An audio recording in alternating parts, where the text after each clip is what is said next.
This conference will now be recorded. There we go. It looks like YouTube's going. Good evening, everybody. It is Monday, February 1st. Oh, well, you know what? Well, wait a second. I've got two different times on the computer here. Stand by. I've got a 6:59 and a 7 o'clock. I've got a 6:59 on my phone as well. Give it a minute. I make a motion to go with 7 o'clock. Second. You can't. You can't change the time. Oh my. 7 straight up. Okay. Oh, there we go. Perfect. There we go. All right. Good evening, everybody. It is Monday, February 1st, 2021. This is a regular meeting for the City Council of Woodland. If I could please get everyone to silence your cell phones and stand for the Pledge of Allegiance. To the flag of the United States of America and to the republic for which it stands, one nation, under God, indivisible, justice for all. Thank you. If I've got you online, if you could mute, looks like, let's see here. We've got one. Pete, are you on the phone as well or just on your computer? I'm on the iPad and the computer, so the Oh, computer shouldn't have any. Oh, okay, gotcha. I use that for screen sharing.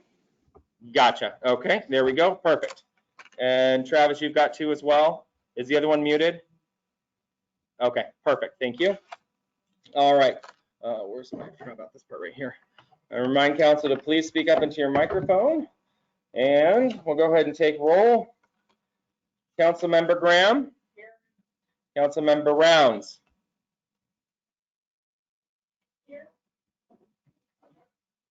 Here. Took Perfect. me a Thank you. minute to get it off of.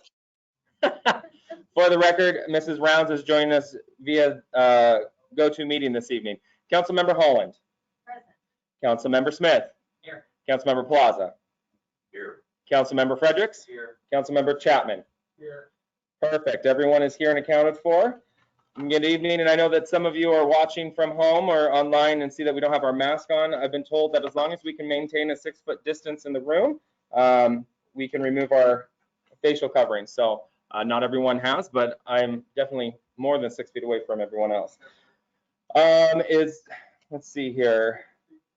Where is Representative Abbarno? Is he on yet? Mr. Mayor, Yes. his office contacted us and said he had a late vote tonight, so Okay. good chance he may not be able to attend. Gotcha. Okay. If he shows up, we'll grant him some access. If not, we'll have him at the next meeting. All right. And let me see here. Stand by. I got to pull this up. Sorry, I thought it was ready, and I'm not.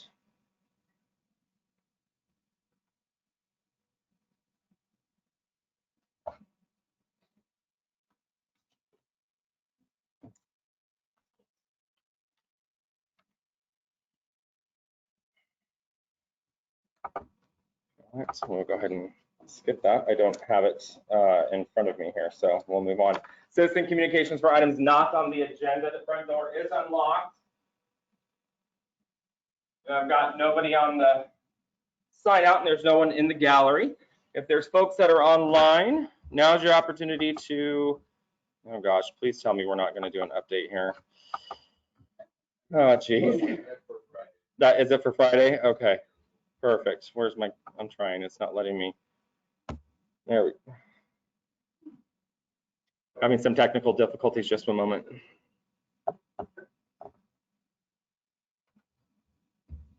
It won't even let me circumvent it. I tried. I'm trying.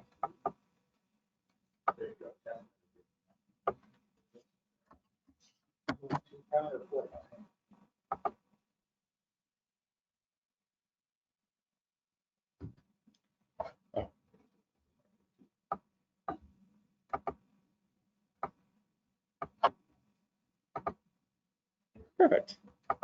All right, thank you, IT support.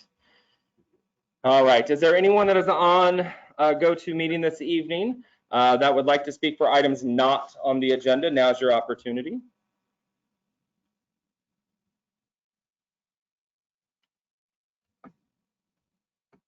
Seeing no one, moving on to items on the agenda. Again, there's no one in the gallery and the front door is open and there's no one here.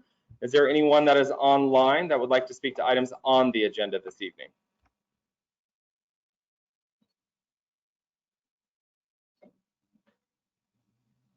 All right, seeing no one, moving on.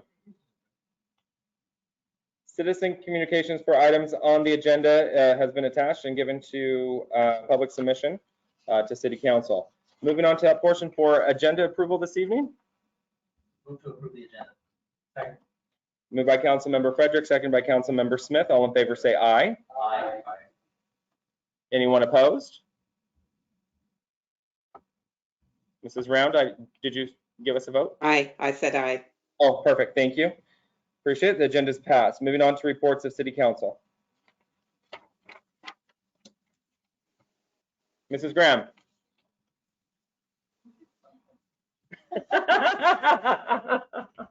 You did something? That's great. Yeah, what happened last week, Tim?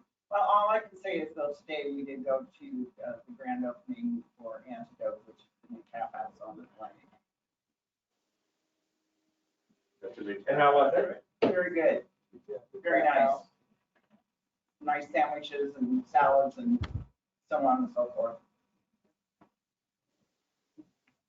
That is fantastic. Yes, yes it is.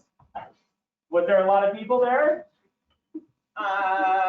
Yes, they were, but they were very diligent in their spacing and the doors were open and they do have an outside tent. Oh, that's fantastic. And what are their hours of operation going to be? I do believe they do not open until 11, Oh, okay. and then there's their closing hours. Okay. But it was fun to see. Good. And Fantastic. have some sociability going on. All right. But there was something else that happened that I tell you what it is. How about a story for the library, perhaps? Yeah, what it is. I saw your name on the list. I was able to go and for the library is having their fundraiser. They are taking citizens, stars of Woodland, so to speak, is what they're claiming we are. And read a story and then it will go online here shortly. And your friends and family or whatnot can access it and make a donation under your name if they like the story that you read. I heard that our mayor read a story. I did. And also, I was very pleased that Miss Woodland and our princess from the court last year came and participated in that also. And I know there were various places, and they had, I was told, I believe 70, at least 70 people reading stories, so it'll be quite an adventure and creative way of fundraising. Absolutely. Well, good. Well, thank you for participating in that. Appreciate it. Anyone else for, oh, Mr. Smith? Attended the online, the WQCC meeting. You got that one too. I wasn't the only one who made it, but there was a lot of talk about all the homes getting built around us right now, the amount of impacts it's going to be, which I think led us to some of our discussion and workshops today. Good. Good. Mr. Fredericks? I just wanted to thank the Spartan Fire and Rescue. We had a medical emergency at my home last week, and they were there rather quickly. Appreciate the response, and Omar was there very quick as well. So a very professional group that showed up and took care of the issue. All right. Fantastic. I'll make sure that I don't see Mr. Chief Jackson. Are you on the line today? I see an MJ on there, but I don't know if that's you or not. I am, sir. Did you catch Mr. Frederick's comments? I did not, unfortunately. It was difficult to hear. He said he was very thankful for the quick response to his home last week and appreciate the professionalism shown by Cowlitz Clark Cowlitz Fire and Rescue. Thank you. Wonderful. Glad we could be of service. Sorry that he needed the service, but we're glad we could be there. Perfect, thank you. Anyone else? Mrs. Holland? Okay, so, if anybody knows, once a year, Dutch Bros, has Dutch Love Day, which is Valentine's Day. So what they do is, they take $1 from every drink that they sell, and they give it to a nonprofit that helps feed people in their communities. And so this year, they will be participating in some of the Woodland Action Center. So on Valentine's Day, if you need to go get your 911, that's what I get. Oops, there you go. $1 of that will go there. Awesome. And that's all day? That's all day. All day. All right. That's fantastic. Mrs. Rounds, do you have anything to report this evening? No, I've been pretty quiet, since I've had the full hip replacement. I haven't been out doing anything. Okay. And how are you getting along? I think I'm going to be able to make the next meeting. I'm doing better. Good. Good. Glad to hear it. All right. Moving on to reports of standing committees. Finance Committee. Mr. Fredericks. Yes, our meeting was scheduled for this evening. It was canceled. Our next meeting is scheduled for same day, same place, 1 month from today. March 1st. Got it. Thank you. It'll still be remote. Still be remote. Yes. Human Resources. Yes, because we are more stored away than the finance committee, we actually did have our meeting today. Wow. And Wow. there, we only had a couple of things to go over. Apparently, it looks like the negotiations between the city and the Woodland Police Officers Association went well, and we have a tentative agreement between the guild and the city, and we'll learn more about that, it sounds like, next month. And then we contacted the Teamsters in reference to any concerns they may or may not have in the event that we do outside billing services for the utilities. And a meeting with them is scheduled next month. And so that was about it. And our next meeting is on Monday, March 1st, 2021. All right. Questions for Mr. Plaza? All right. Thank you, Mr. Plaza. Moving on to reports of advisory committees, Mrs. Graham, Chamber of Commerce, and Downtown Woodland Revitalization. Well, I'm happy to say that the chamber is again open Good. 7 days a week, 9 to 4. And then, as I said, today we had a good representation of our board at the ribbon cutting ceremony down at Anstoke. And very nice people, nice facility, and good food, good beer, so.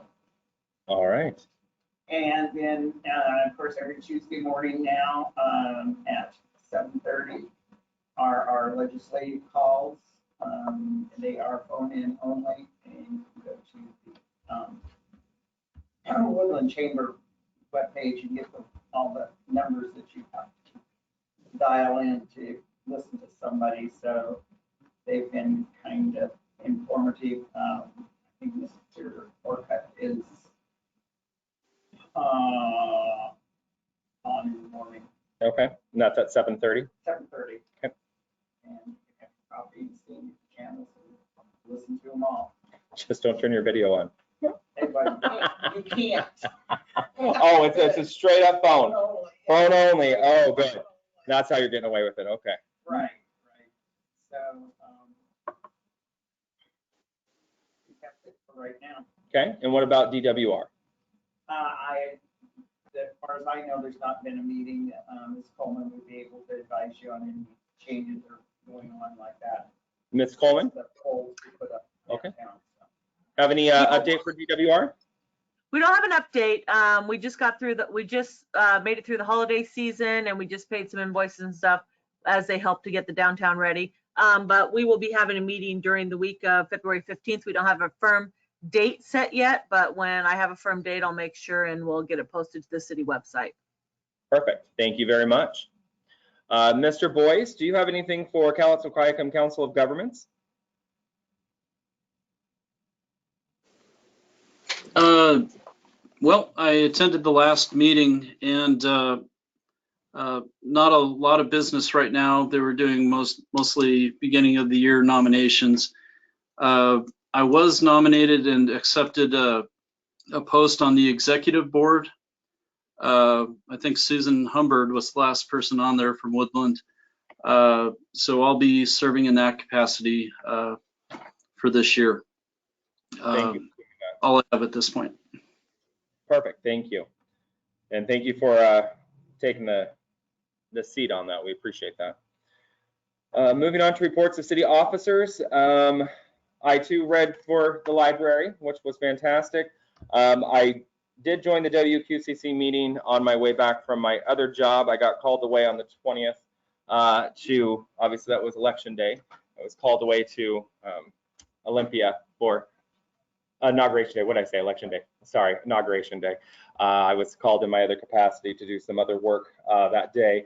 Was unable to make the WQCC. I did jump in for a little bit before my phone died because I failed to pack my charger for my long shift that day. So it sounds like the meeting went well, though. There was a lot of information that was shared and discussed, and I'm looking forward to continued conversations with both the school district and the Port of Woodland. Up on the screen here, I've got, or Mr. Boyce, do you want to pull it up, or do you want me to, our 2021 legislative agenda, or priority, sorry. I'll go ahead and make this a little bit bigger. This council had an opportunity to read through what I submitted. Okay. I'm asking you to take action on that this evening. I have pushed it around to some of the department heads. So I'm asking for adoption of the 2021 legislative agenda this evening after our workshop. But that is attached, and that you'll have an opportunity to speak to that when we get into our workshop.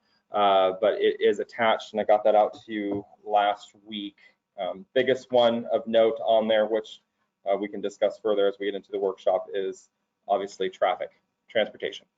So that's heavy on our mind, especially this year during this session. Also, we have an announcement this evening. I received word today that our longest running employee has decided to step away and retire this evening. Mrs. Rip, after 30 plus years, has decided to retire early and leave the city. So she will be on vacation starting tomorrow through March, and then she'll be back in to finish up and depart the city. So there'll be some changes coming. There's a lot of changes. Obviously, you've got somebody that's been here for a long time with a lot of knowledge base and pulse on a lot of things within the city. So we're excited for her, and we're also excited for the city to move forward, but we'll miss her. So just so council's aware that there'll be some changes coming and probably some ask over the next few meetings as we move forward with the hiring of new folks and that type of thing. So not sure where we are with that. We're all still a little stunned right now. So more to come on that. Mr. Boyce. Okay, Mr. Mayor, I'm having a little trouble sharing my screen here when I click the links, but I'll see what I can do. I can put them up on my end if you need me to here. I've got them up and ready to go, it looks like. That might work. I also wanted to wish Mary well. She's got an impressive tenure with the city and done a lot of good things, and been recognized as Clerk of the Year even a few years ago. So congratulations to Mary. Also, I wanted to reiterate, as Councilmember Plaza indicated, that we have a tentative agreement with the Woodland Police Association. It's been vetted and approved by the Guild. So we plan on bringing that forward to City Council February 15th. And we'll most likely have an executive session and then an action item. So everyone, that seems like good news. Other than that, I attended the WQCC also. I wanted to thank Travis Goddard for an excellent presentation there. And he's, we have a workshop on this later today on this agenda. But, again, his superior knowledge of the subject was impressive. I know he's already reached out to the school district and met with the school board. So wanted to thank Travis for his efforts there. With that, I also wanted to acknowledge that we'll have a transition period here with the retirement of the Clerk-Treasurer, and we'll keep council in the loop as necessary. And it's Mary has some big shoes to fill, so we'll definitely do our best, but it'll take a group effort. So that's all I have this evening. Thank you. Questions for myself or Mr. Boyce this evening? All right, seeing none. As always, we have our department heads online, from our city attorney, clerk treasurer's office, police, fire, community development, and public works. Does council have any specific questions for any of those before we move on this evening? Okay, seeing none. Moving on to consent items. Move to approve consent items. Moved by Councilmember Plaza, second by Councilmember Smith. All in favor say aye. Aye. Aye. Anyone opposed? The ayes have it, 7-0. Moving on to, the time is 7:21. We will be moving into a workshop at this point for 3 different categories this evening: urban growth boundary, utility billing, and legislative priorities, with action items to follow on 2 of those items. So with that, we'll go ahead and turn it over to Mr. Goddard for urban growth boundary community development presentation this evening. Do you want me to pull up on my screen, Mr. Goddard? Please do. Okay, let me get there. I just see if there's a link there. Let me grab it.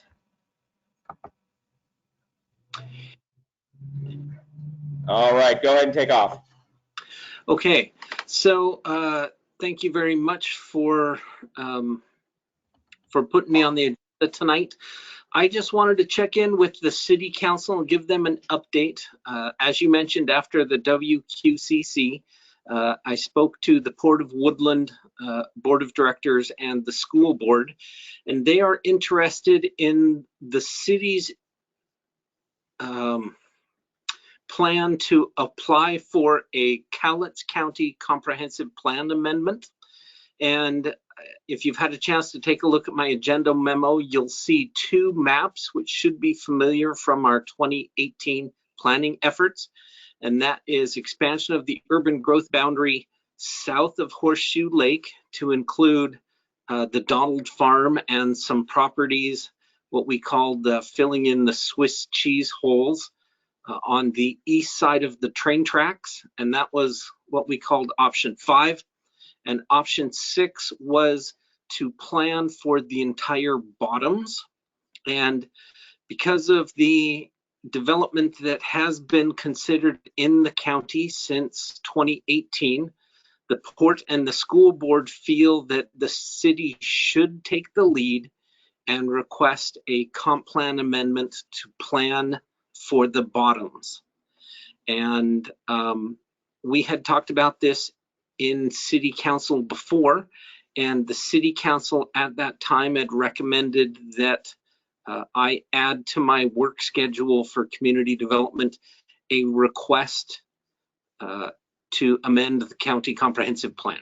So we are at the point where the 3 entities, the port, the school district, and the city, I just wanted to check with you and make sure that you were still interested in my making this request, and to proceed with spending some of my time and Melissa's time to work with the port and school board to approach the county and start this discussion.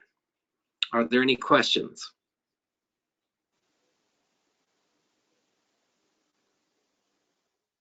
Mr. Plaza, did you have? No. I thought you were about to say something and you dialed back. Okay, Mr. Fredericks. What question? Oh, yeah, you looked at, you were going to speak, and then I called on Mr. Plaza. Just a comment that I would agree. with Okay. spending that time for this,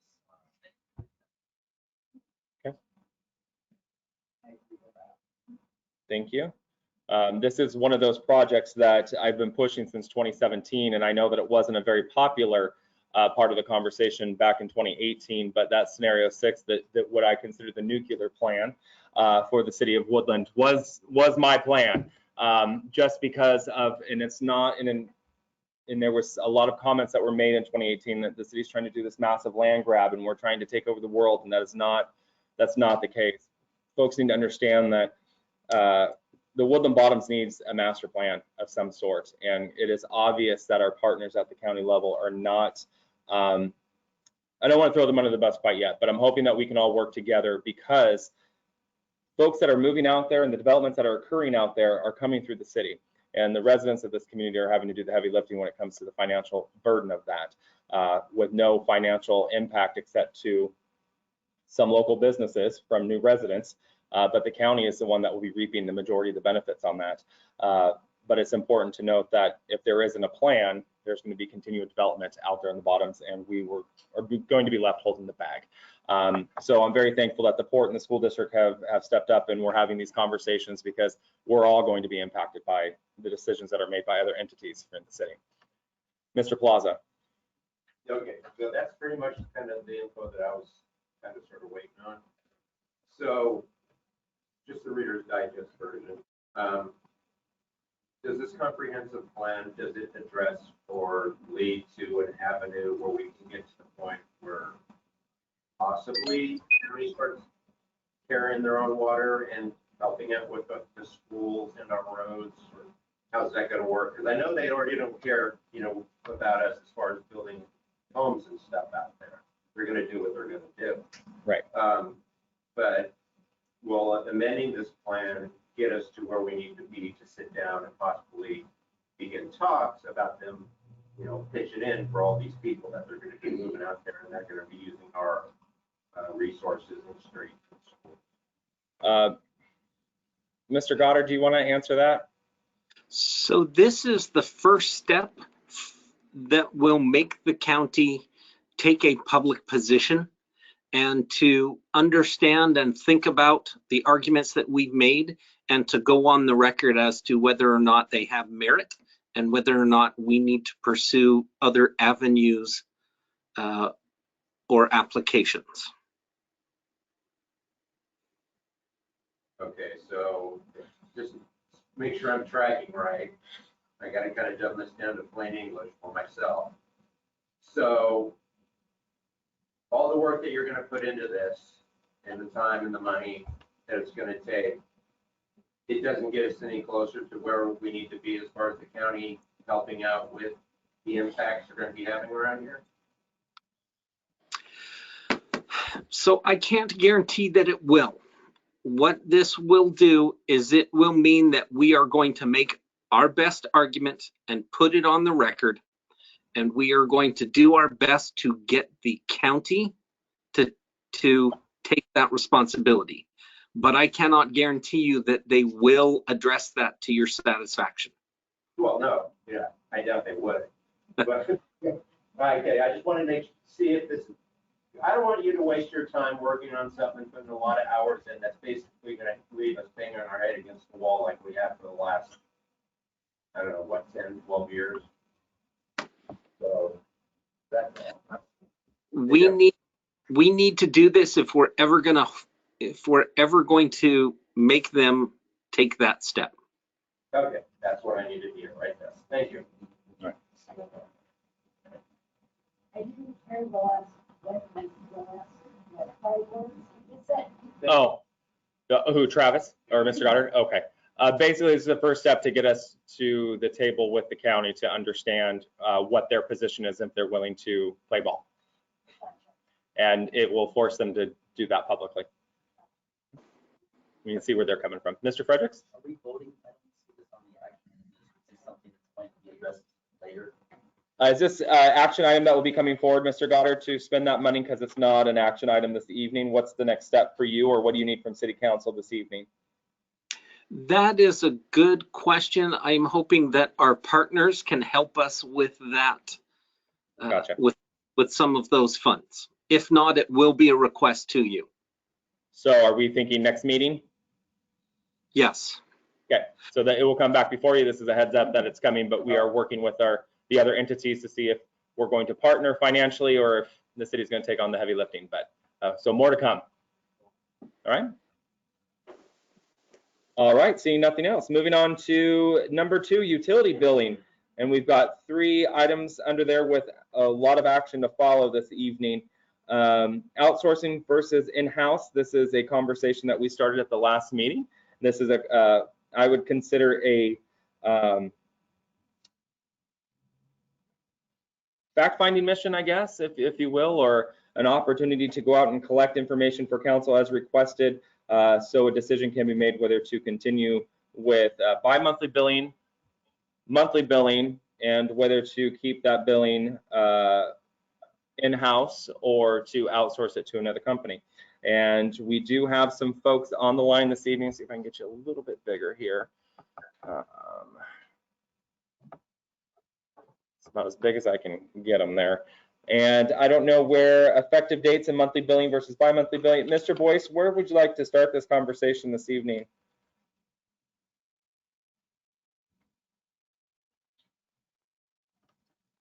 Sorry, trouble unmuting there. You know, I think I'd like to start out with the staff note. Okay. And walk through that, and then we have representatives from Minol who can interject as they see fit.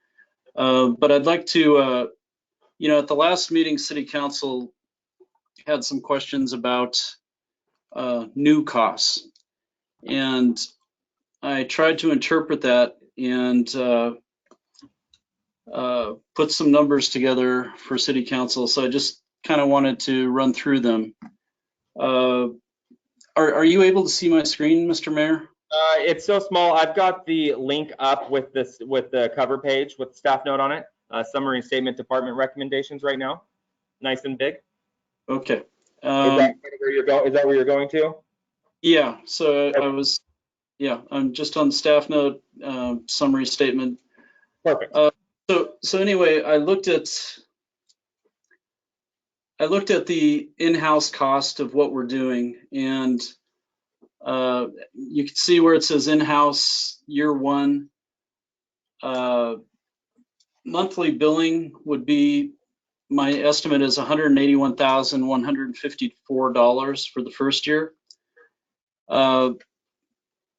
Part of that includes, you know, about $91,000 that we're using right now to complete our bi-monthly billing. So the additional expense going to monthly billing would be about $89,709. And that's if we kept that in-house and hired an additional person.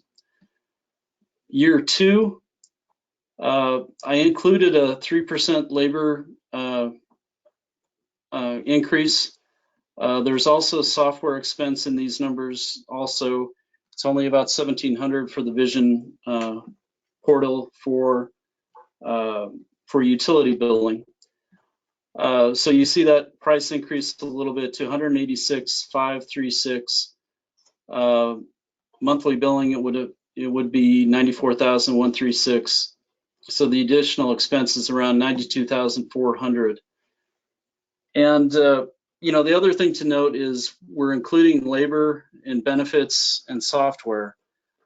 In order to get, you know, a full cost accounting of what this expense is to the city, it would take a tremendous effort. You know, the labor is the big portion of it, so I wanted to include that. But you need to know it's a little bit of a apples and oranges comparison, where Minol's does include everything they need to make this happen. Then below the 2 paragraphs, it says total additional expense to implement, and I do have a typo. It says bi-monthly, it should be monthly billing over a 2-year period. So in-house, it would cost about $182,109 to implement monthly billing over a 2-year period. Okay, no question? No, I was just verifying before you moved on to the next one. Yes. Okay, so the next page, you see the area titled Minol Outsourcing. So year one, we're looking at 163,738. I included some additional new expenses that include some software expense, 3,472, and an estimated 25,000 for the labor attorney. As you know, we need to negotiate with the Teamsters Union, as this is union work. We've got a meeting scheduled for February 24th. I really, it's hard to estimate right now how long it will take to have these discussions with the union. After that date, we should have some better information. So with those two new expenses, the total monthly comes to $192,210. So that's for monthly. For bi-monthly, we're looking at $128,998. The new expenses being the same at $28,472 for a total of $157,470. So that's year one. And also it should be noted that in the Minol numbers for year one, there's $30,000 for startup expenses. When you get to year two, you can see that $30,000 coming off the top. The monthly billing goes to $133,738. Ongoing expenses for software integration, we're looking at $3,472. Total monthly would be $137,210 for monthly billing. Bi-monthly, we're looking at, again, that $30,000 comes off the top, so you're looking at $98,998. The new expenses of $3,472, again for software, for a total monthly additional expense of $102,470. Now, these numbers don't include training dollars for staff. The reason being, we're not paying additional money for staff. We're not paying overtime. So it's not a new expense, but you may see some reallocation of funds. For instance, if we have a clerk, a certain percentage of her salary may come out of the general fund. Some of that may have to be reallocated to the utility funds to accomplish some training. So the additional expense for both, we're looking at $34,740 total bi-monthly for a 2-year period, an increase of $69,480.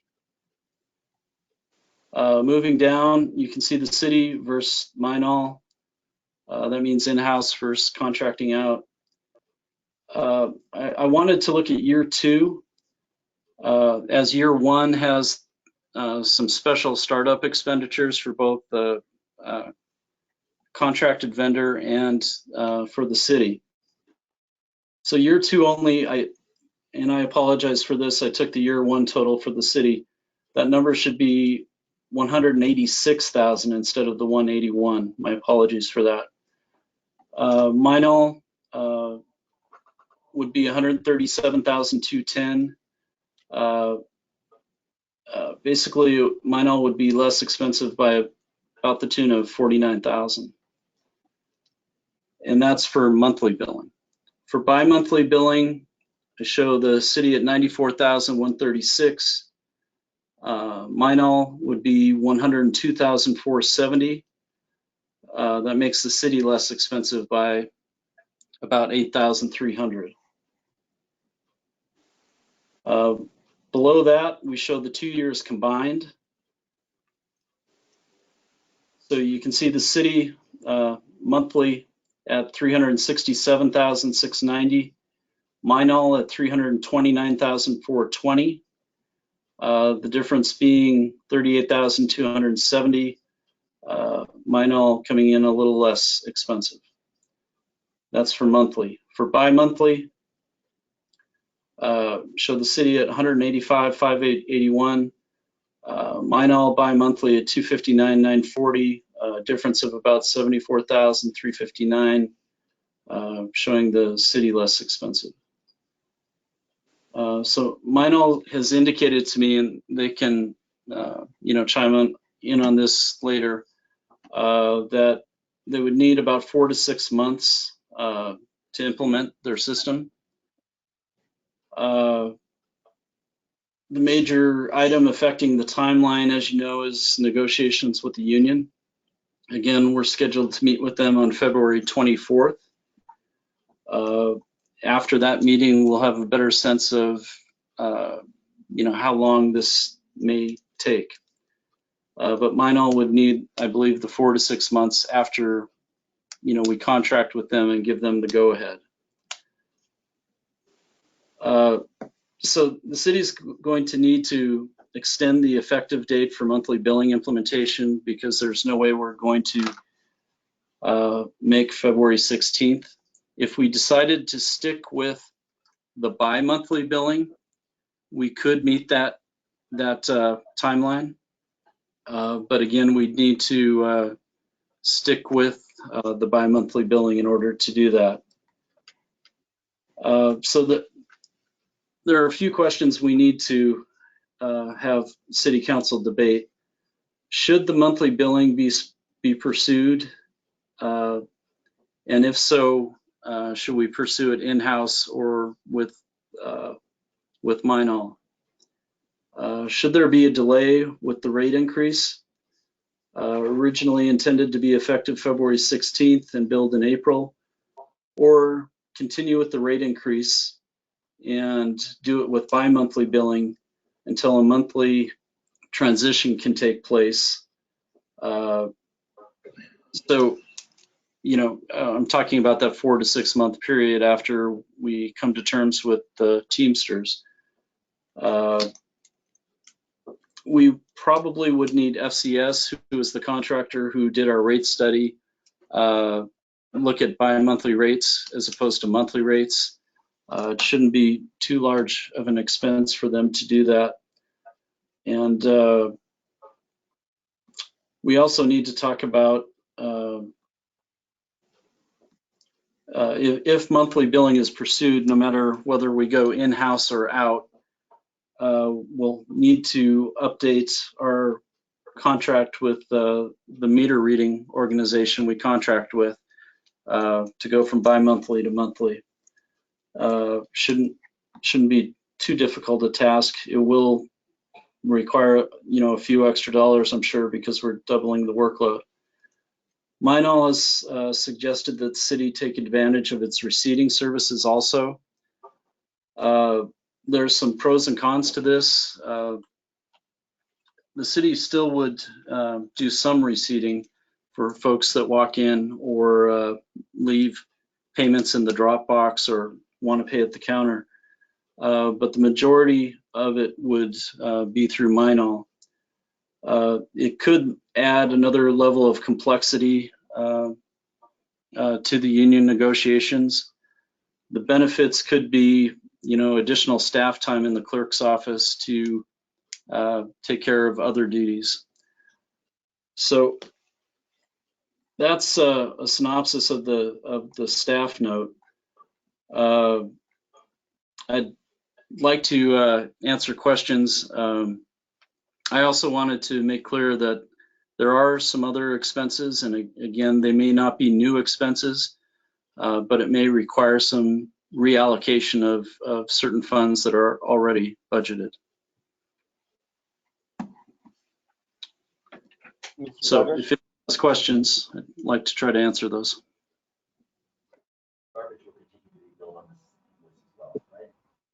Garbage, how is garbage going to be billed? Will this be billed on the same invoice? Yes, Mayor. Thank you.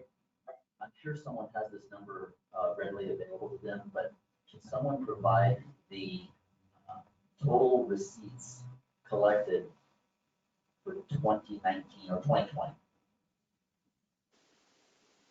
Approximately. Do you hear that? Yeah, so total receipts, are you talking about water, sewer, specifically? Whatever we're billing. Whatever we're billing, yes. We'll bill on an invoice to a citizen or a business in Woodland for water, sewer, garbage, approximately. Okay, it'll take me a moment here to pull that up.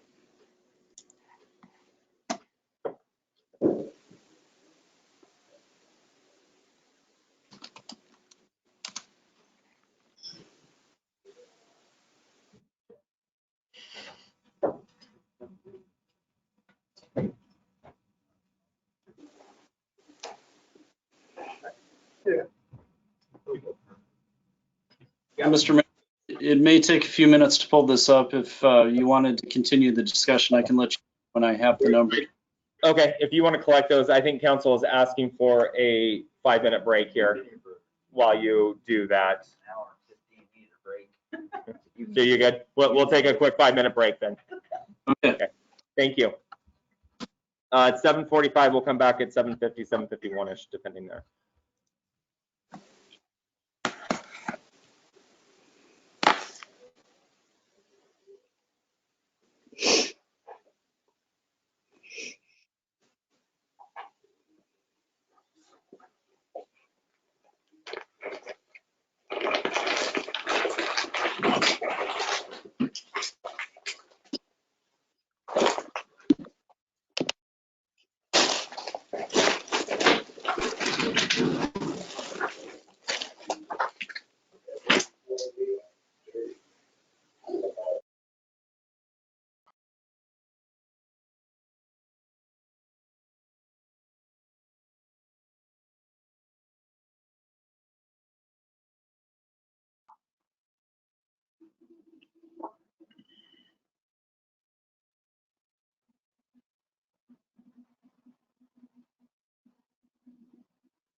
All right, it's 7:50. I don't see Mr. Boyce. He might be printing something off.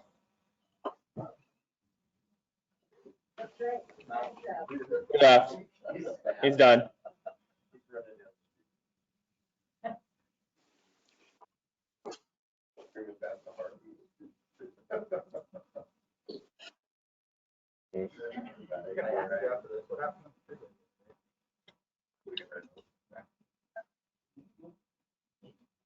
Yesterday? Yeah. Hit and run. Southbound just before the casino at Mount Post 17. It was very busy yesterday. Yeah. Mr. Boyce, you still compiling? Okay, so I had Gina run some reports off for me. Making sure I know what I'm looking at here. And she didn't give me the, Gina, are you there? I'm trying to see what year these reports are from.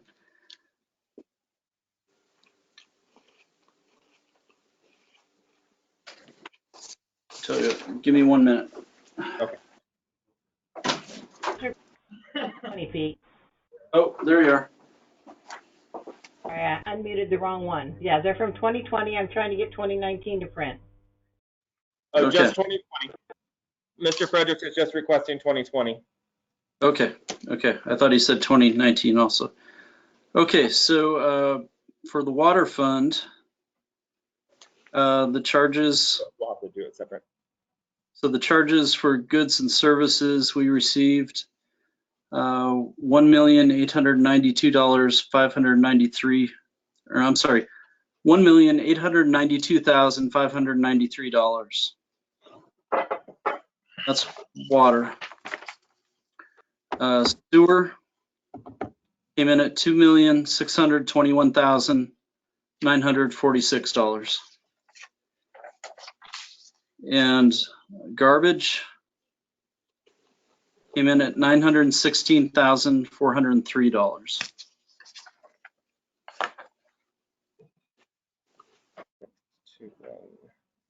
I'm doing math for you, Mr. Fredericks. For a total of just over 5.4 million. So $5,430,942. Go ahead. So I guess a question for Minal. You would know the appropriate expense ratio for billing purposes. What is an acceptable range for billing purposes?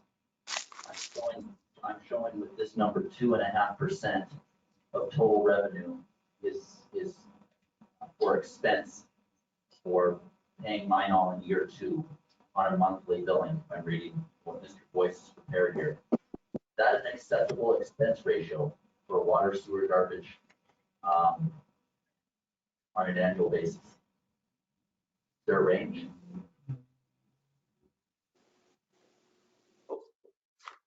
I wouldn't say we could come up with a lot of ranges. Not all the utilities we bill have the water, sewer, and the rubbish. I know the city is also looking to add stormwater, which would be on top of this as well. I'm not sure what the budgeted numbers are, or what that might be in the future.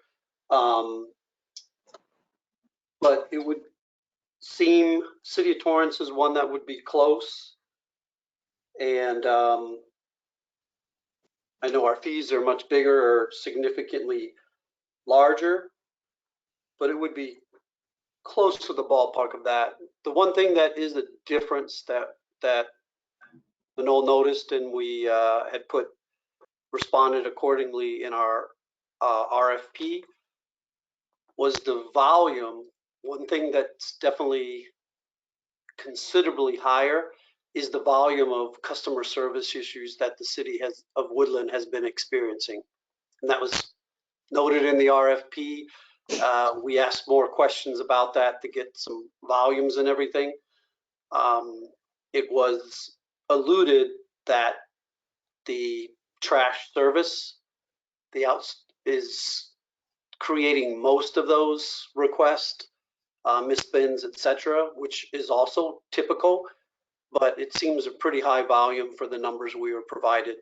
So one of the things we had to make sure we accounted for was the customer service side, being able to have enough staff to respond to the volume that would be coming in. For 1,800 accounts being billed monthly, it seemed as though there was an average of one contact per customer every month, which is really high.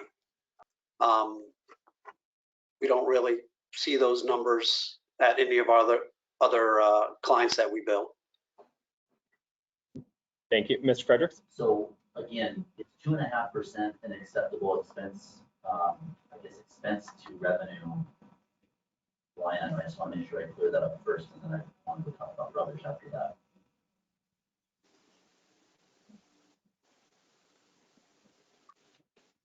If that question was directed to Manol, I would say it's reasonable. I mean, if you look at what the city's expense was coming in as well, you know, we're actually coming in underneath that to move to a monthly billing.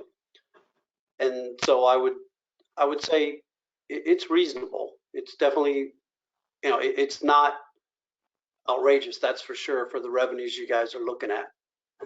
So we are probably charging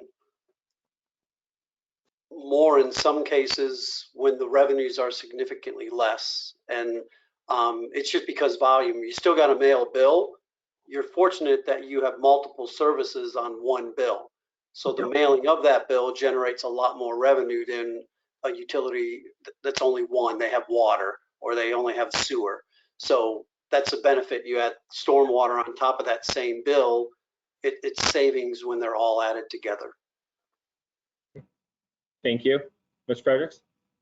Question on, I don't want to get sidetracked up here because we're on water, sewer billing and all that, but can we not have the bill for rubbish show on the city's water, sewer invoice?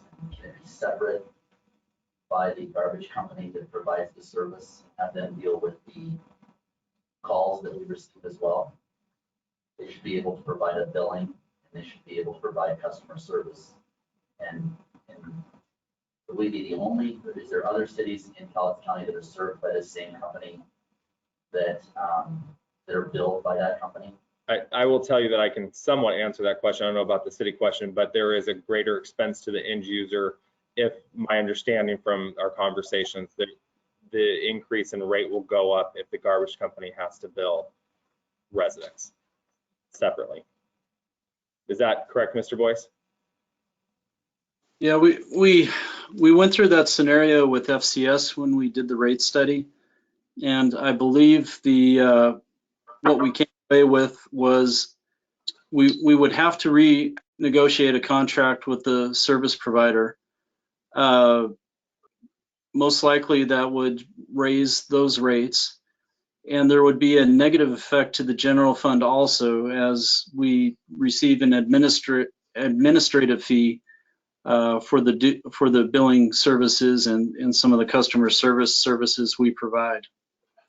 And the group decided to leave it as is at that point in time. There's a benefit for us to continue billing, is what that comes down to. Okay. I just want to make sure that we're aware of the additional customer service requirements that are provided here. And I guess I would say for years, I've been sitting and doing budgets where we've had 6.5 full-time, I want to say 6.5 full-time partners, or what I would call employees, in the Clerk-Treasurer's office. How many full-time folks do we have in that department? I can't recall. 6, I think. 6. I'm counting in my head right now. 1, 2, 3, 4, 5, 6. And that's been the same for 10 years? Since I've been here. Well, we did have half. We had 6.5 for a while, but during COVID, we've made some reductions. Okay. So I think the idea, if I'm understanding this correct, is the employee would be reallocated to other duties within the office. For years, folks have been asking for, we really need someone to cross-train. We really need some additional support to be able to make sure that when we have people that are retiring, the people are trained up and we have the ability to be able to do that. I think that's really the idea here. So I'm not sure why this would be a difficult discussion with the union. It seemed to me that would be a simple discussion. Union employees still going to get paid. Union is still going to get their dues.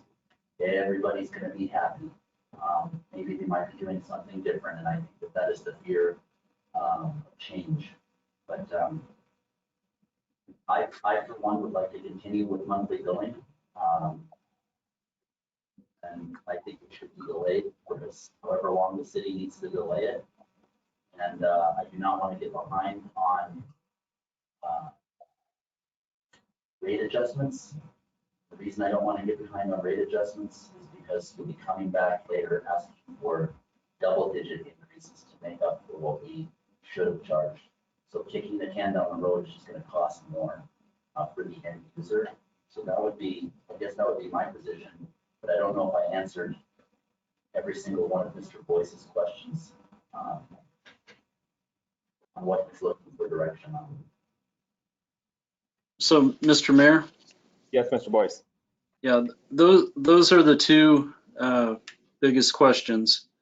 Do we go to monthly billing? Do we continue to pursue contracting with Minol? Again, that contract wouldn't come before council until we meet with the union and come to some resolution there. There might also be a council action regarding anything we do with the union, maybe a memorandum of understanding or something of that nature.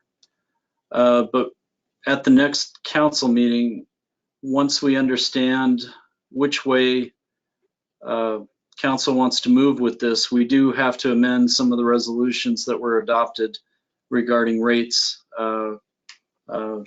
so we can implement what city council would like. And I should clarify that I would like to contract with Minol, but I would also like to hold off on the stormwater utility until we move to monthly billing. So move forward with the rate adjustment, but hold off on the stormwater utility would be my suggestion.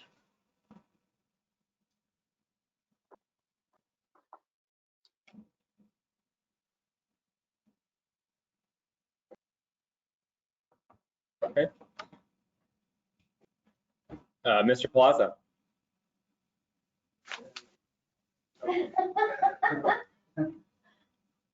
Oh, okay. This is a question for the Minol people.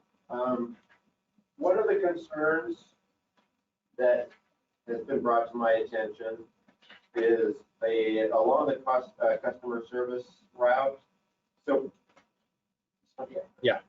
So basically, in the past, we had issues with people being charged the incorrect amounts on their water bills and needing readjustments and all that kind of stuff. And historically, they would go down to City Hall, talk to whoever they need to talk to and get that taken care of. With you guys being out of state, how do you guys handle that?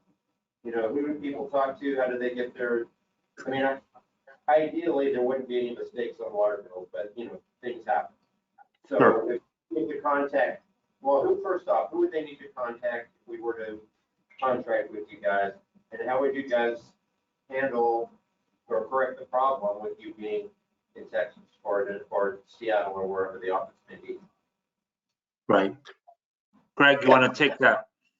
Yeah, sure. That's a good question. And you're absolutely right. It doesn't matter what utility, mistakes get made. I mean, they get made all the time. You don't want a high volume. If you have a good meter reading company doing your meter reading, most mistakes happen there because the billing is water and sewer is based on that usage. If it's an incorrect read, it doesn't get picked up, it gets billed wrong. We're flexible on we handle that, but I'll explain the typical scenario. Some of our clients give us the authority if we look and confirm that, yes, we do a reread, the read was wrong, we recalculate the bills, we post the adjustments, and we have the authority to do that for an incorrect billing. And that's all we do. We just go in, we fix it, communicate directly with the customers. They contact our customer service. That gets escalated to the billing department, and we handle it. If a client would like, a city or a town, whatever, if they want to approve all of those, we can do that as well. Okay, here's what the complaint was. We've looked into it. Here's what we see the outcome. Here's what we recommend. It was a billing error from what we see. Here's what the adjustments would be. They approve it. We post those adjustments on the account, and then we contact the customer. If it was a big enough issue, it's an important client, maybe a commercial client or something, if the city wants to get more involved with speaking with that client and communicating, that can happen. I'll tell you a scenario. We're dealing with one client right now. They were misbilling some customers for about 10 years before we even got involved and took over. Then it was realized we had to go back and back bill all those customers. They didn't do the full 10 years. It was big mistakes. It was lots of money, and we are helping them facilitate. How do you handle that? How do you communicate with the customers? How do you do the adjustments? So we're familiar with handling billing errors, and we just work with our clients to come up with the right process for how they would like us to handle them.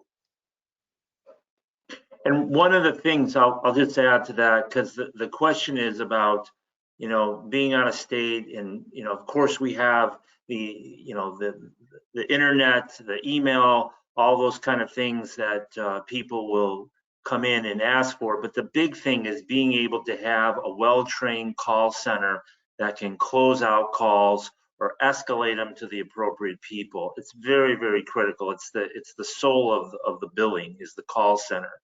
And we have a pretty solid staff. We don't have the kind of turnovers that many other call centers do. And I'll give you an example with something that I have faced up in Seattle is leaks. If you move to a bi-monthly billing program to a monthly, if you get a leak, right, and that leak starts in the beginning, you have 2 months of water running through. It's a lot harder to go back and talk to people, when it's 2 months as opposed to just having 1 month, right, Craig? I think you've dealt with that a lot as well. Yeah, one of the benefits for more frequent reading and billing. Yeah. Okay, so just to make sure I'm tracking correctly then. So if we were to contract with you guys, then the customers, if there were any mistakes or a leak, some sudden change in their normal billing cycle, right, they would contact you directly, and then you guys would make whatever corrections need to be made and get back with the customers. The city doesn't need to be involved in any of that process, correct? No, only where they would like to interject. There can be volume limits. So if you discover this or that, or it was over years, we can build those procedures. But if they're like, hey, you investigate it, you find the facts, go ahead and deal with it. And we do not escalate for most of our clients. They do not have to get involved with 90-something% of the customer interactions we deal with. They deal with only a few critical issues. And if we don't know, then we always go and say, hey, this is something different. We don't know how to handle. What would you like us to do? So we don't make rash decisions. It's not our money. And if we see something that's way off, we're not going to make those decisions. We would involve whoever our main contact would be at the city. Here's what we found. This customer called us, emailed us. Here's the situation. What should we do? That's how we typically work. And at some point, conversation of, I won't say complaints, but issues that were brought to you guys. I missed that a little bit. Is there a report that would be furnished to the city on how often would we receive a report on complaints received, number of complaints, types of complaints, those types of things? That's something that you track and provide to us? We track call volumes and everything. Some of our clients will ask for specific things around something that happens, but typically we're not like running a report saying, hey, you know, we took 1,000 calls, here's all those calls. A lot of the issues are going to be your standard thing. Hey, somebody missed my bins today. You know, can you send somebody out? And we would reach out to your sanitation company, say, hey, you missed the bin, you got to go pick this up. If depending on how we do that, when we're tracking with service requests, we always have those and we can report on those. We're right in the process of implementing a new cloud-based state-of-the-art contact center solution, which is actually going to provide us with better tracking around emails. We already have good reporting around phone calls and, you know, how many calls did we get, what's the average answer time, etc. We're now implementing a similar system that will track emails. How many emails did we get? What's our typical time to respond, etc. So if there's specific things like incorrect billing, certain escalations, those we could track and report. It's probably not going to be large volumes, but we could still do that and report it to the applicable staff. And one thing I'll add to that for the council member, because the question is about how can we be informed about maybe what's going on and tracking that. With one of our newer clients, the city of Menlo Park, they kind of wanted just to get an idea, what's some trending of what's going on. And our head of the call center basically just started setting up bi-monthly. I don't know how often they meet, but we just said, hey, let's just pull this together and have a quick meeting with the key city official at Menlo, just to say, hey, here's the top 5 things that are going on, and they would talk about them, right? So being able to be kind of flexible and nimble and kind of figuring out these are some things that we can be prepared for to give the council, or they just really liked it. And so even if the meetings aren't real long or there's not a lot to report on, it was another avenue just to get information about what are some key issues that are happening with the utilities for the city. Just a real quick snapshot.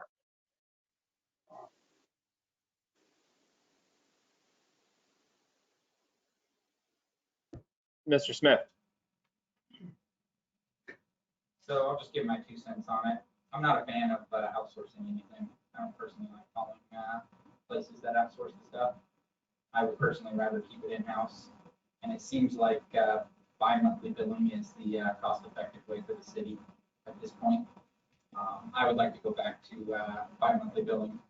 And if we have to delay the increases, I would say just do one thing at a time. If we want to do monthly billing, figure that out, get it done, and then do the increases, or do the increases and then figure out going to monthly billing.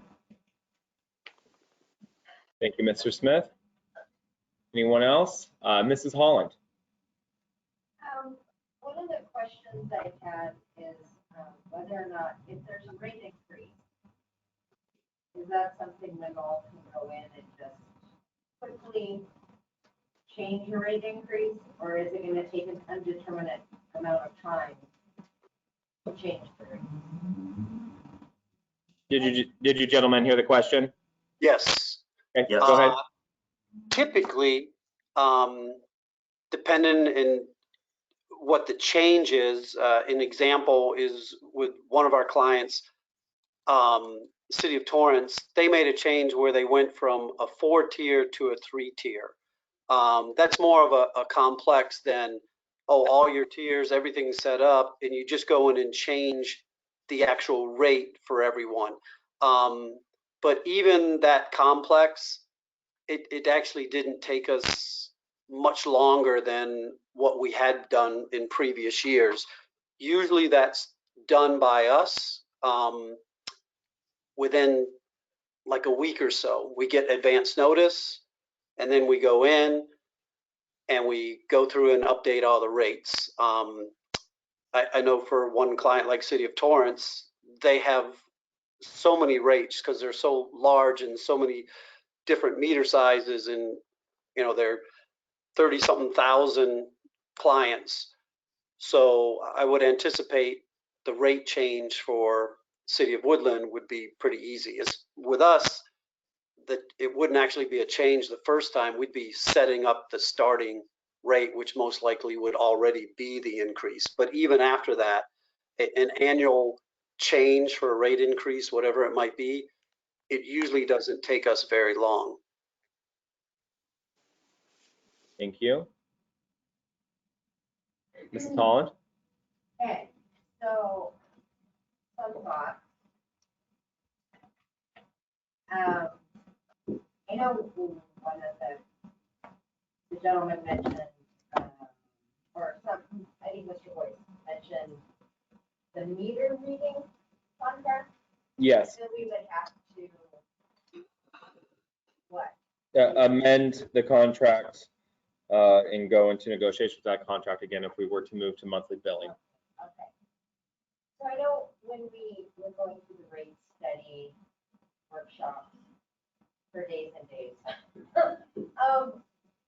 I'm still confused why we average bills. I still don't understand why people just don't pay what they do instead of paying what somebody might determine rate is.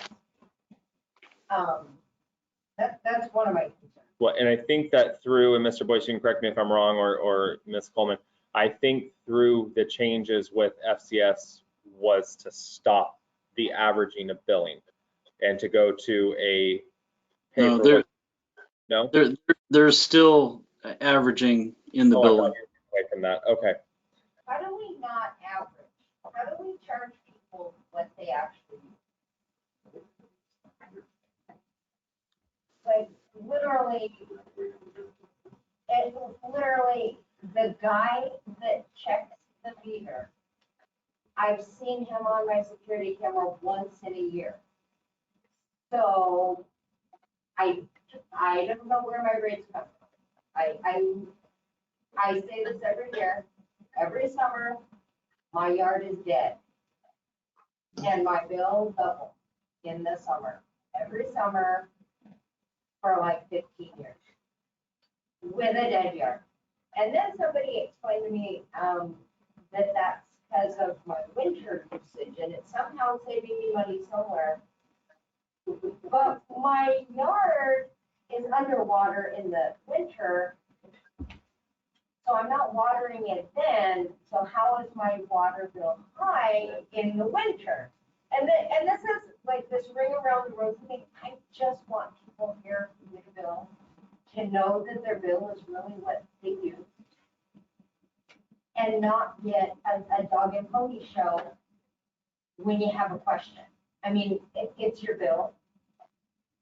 I don't think it has to be so complicated. I kind of think, one of the things with outsourcing, I think they're just billing. And I don't think I've ever called about my bill once. People don't pick up my garbage, I don't call because, whatever, they forgot and they'll come back the next time. But apparently 1,800 people call every stinking month about the damn garbage. So if you want more time on the hands than I do. But anyway, that's kind of my rant. I just want people here to be charged what they use. And it doesn't have to be so complicated. I really just think that's fair, right? I mean, is that not fair that you pay for what you use? That would be nice. That's probably why you get so many phone calls, because I know I'm shocked when my water bill's like $300-400, or that my sewer is like twice as much as the water. My neighbors with like 5 people or like 5 kids and 2 adults, and their bill's less than mine. Like, clearly they probably use more water than me. I don't know. I just, that's consumer, Deanna. That's not social member. As a consumer, that's what I love. So, the meter reading, that was my thing on that one. That's what set me off. Sorry. But yeah, I'm glad you answered that question. Another question I had was this Visions MS software that we currently use for everything. Yes. Interestingly enough, today at work, I had to actually do my real job. So I didn't get a lot of time to research this, but I did find something from back in 2015 where the city paid like $30,000 to Visions to be able to do permitting for the planning department. And it was $30,000 to set that up. And so I went to the Visions website, and they do a whole lot of different things. Some parts I couldn't get to because their website's kind of janky and it wouldn't load. But I was just kind of curious. I know the comments had been brought up previously that their system may not coincide with the middle system. And I'm not sure what all Visions does billing wise for the city. As far as I can tell from like council minutes and stuff, is that it's also part of payroll. That's like the payroll software that we use. So I think it does a whole lot of different things for the city. But has anybody talked to this Visions company in contract with and pay a lot of software every year? Like, is that even a probability, Mr. Boyce, where they'll just like hook us up with a flash drive of our files so that it's completely passed off to the role if that were the direction something that we go? Right. So, City Councilor Holland, we did a demonstration with Minall the other day. We had staff participate. And it brings another question to the forefront. We did the RFP for billing services. Minall, in their response, included receipting services also, where, you know, if we went that way, you know, the vast majority of the payments would be sent to Minall, and you know, we'd be encouraging folks to use you know, the online services and whatnot also. That would free up some time for staff to take care of other duties, but it's not something we have to do. So, and the reason I bring that up now is because there's a difference in how information would flow between Minall and the city. And Craig and Kevin, jump in if you like. But if they took care of the majority of the receipting services, there would be some summary files that could be sent and included in our financial software. If we didn't take advantage of that, you know, we'd just be receipting locally and it wouldn't be an issue. But I believe there can be opportunities to find a way to make the systems interface. Craig, maybe I'll let you jump in at that point. Yeah, sure, Pete. Yeah, that's a good point. We did discuss that. In our opinion, our receipting is very efficient. It works pretty well. You know, we have clients who are bringing in close to 20,000 payments every month, and it goes through. At the end of the day, for that cash that was taken in, it's really only like one entry or a few entries in the financial system, as opposed to what's being done today, because the billing system is fully integrated, all the data entry, each payment is being entered one by one with, scanning systems and everything. And that's integrated. It goes to the customer's account, but the entry is also automatic into the financial system. So, we believe it works pretty simple. When we do it, there should be an opportunity to do an interface. We send a certain format, Excel spreadsheet, a comma delimited file that can be imported, but it shouldn't take that long to, when the money is collected and goes to the city, how much was collected. It's usually not a whole lot of data entry time. So we believe it's a good solution. It's very efficient, and it would save a lot of time for the staff that typically is entering every payment one by one, opening envelopes, taking out the check, scanning the remittance coupon. That's what our professional bank lockbox services does. So that's what we propose, because we typically offer a turnkey, and it works well. And every month we're collecting 20,000-30,000 payments for all of our different clients, and we don't get complaints about that part of the service. But I think we, there will have to be some details worked out as we go forward, and that's part of the reason for the 4 to 6 month implementation. The Clerk-Treasurer has spoken with Vision, and there may be some concerns about, if there are adjustments we need to make, the timing of when those adjustments can happen. And again, that's why we need that window if we're going to go this route.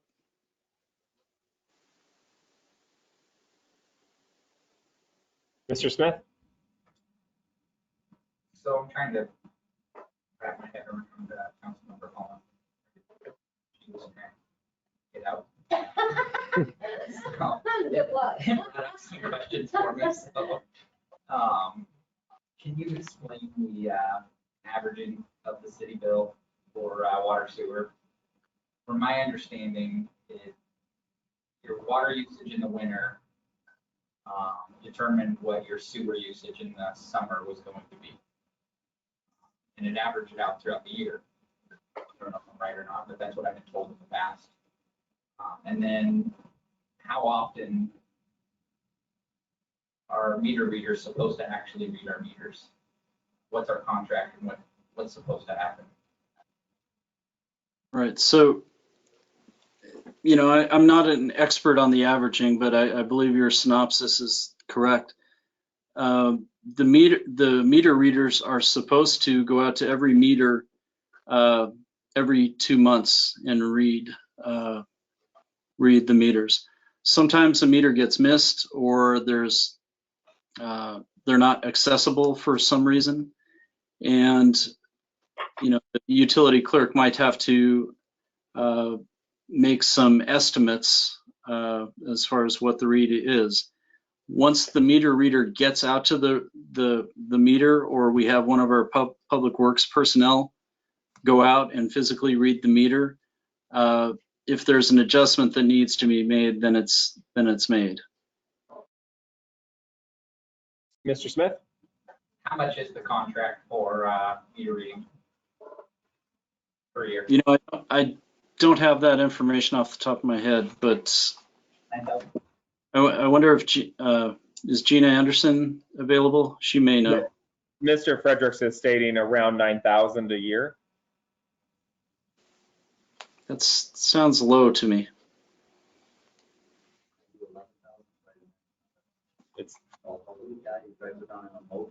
The per meter cost is like 89 cents a meter. 89 cents a meter. That's per meter per reading? Yes. So 6 times a year, it would be 89 cents times the number of meters we have. We have 1,800 accounts. So we could do 16 weeks. It's $9,700-$9,800 a year. Nice. Okay, so about 10 grand. Okay.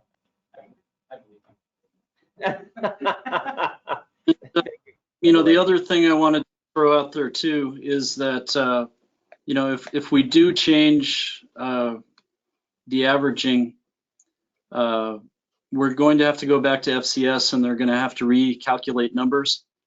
And that would be a heavier lift, I think, than just the bi-monthly to the monthly or monthly to bi-monthly billing. So we'd have to re-engage FCS for that purpose. Mr. Smith? So is our averaging supposed to stay right now, or is that supposed to go away? It's in the rate to stay. Okay. Mr. Fredericks? Do you know what percent of bills we are manually putting in an estimate on each month? So we should have a number of readers that are read, and we should know how many meters we're estimating. Do we have a number? It's my understanding there may be, you know, 20 to 30 a month that get requested for rereads. And I'd have to dig into those numbers a little bit more to make sure I'm giving you accurate information. But the last I remember the rereads, I think it was at 29. Okay, and it must be Miss Hollins every time. Okay. The purpose of this, I guess, when we looked at going to monthly billing, this one of the concerns that's always been raised to me by citizens is that when we go to a monthly billing, it allows for them to be able to budget more effectively than once every 2 months. As indicated earlier, water adjustments are found a lot earlier.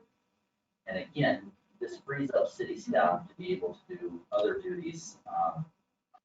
This is the Clerk-Treasurer's office that has not had an additional employee to be able to do the things that have been asked for over a decade. And so it allows for that to happen. So there's a lot of positives that come out by moving this to folks that do this, that are experts at this. I say move off, let them do it. We've done the same thing with the fire department. We used to have a 12-minute response time for fire. We used to have almost 30 to 45-minute response time for ambulance, and everything that we've done on that front has improved immensely when we contracted. Now it's a district, but so I think moving some things that are done in the city to outsourcing is actually a good thing for the city. It allows us to be able to do things that we should be spending more of our time on in the city. Billing and receiving, that's probably not what we do best. Give it to someone who does. Mr. Smith? Did I hear the number correctly? We have 1,800 calls on garbage a year, a month. The development terminal everyone. For the city. How often, I guess, are we dealing with garbage? And maybe we should be looking at I've already got that as a note for myself. getting that. What the problem is. Separated from Yeah. the city billing. And that would free up some time for us. Another thing that I think is clear from this is we're asking very pointed questions about how many bills are entered in manually. How many, what are we doing in each one of these areas? And the city can't really have that information. I would guarantee you that if we asked mine all the same question, that would be data that they would be able to provide relatively quickly, because that's an expert, that's what they do. So that would be my suggestion. Move it to somebody who's an expert at it. Mr. Chapman? With this, I've been thinking, if you go to monthly, how does that change the way people put in shut off times? Question is, if we move to monthly, how does that affect shut-off notices and shut-off times and delinquency of payments? How is that handled? Is that I'm putting words in your mouth. Is that more effective for us? Is that not effective for us? Is that causing more work, less work? Not sure if Tracy needs to, or Ms. Coleman needs to answer that one, or Mr. Boyce. Well, I think, you know, it will be more of a challenge. We'll have to change our timelines for what we do now. The concern being if we kept our current timeline for notices and whatnot, we'd be into another billing period by the time, you know, maybe a shutoff would happen if it went that far. So there are policy changes we'll have to make internally to accommodate the monthly schedule. But yeah, that's a concern that's on our radar that we'd have to update policies for. Yeah. No. Mr. Fredericks?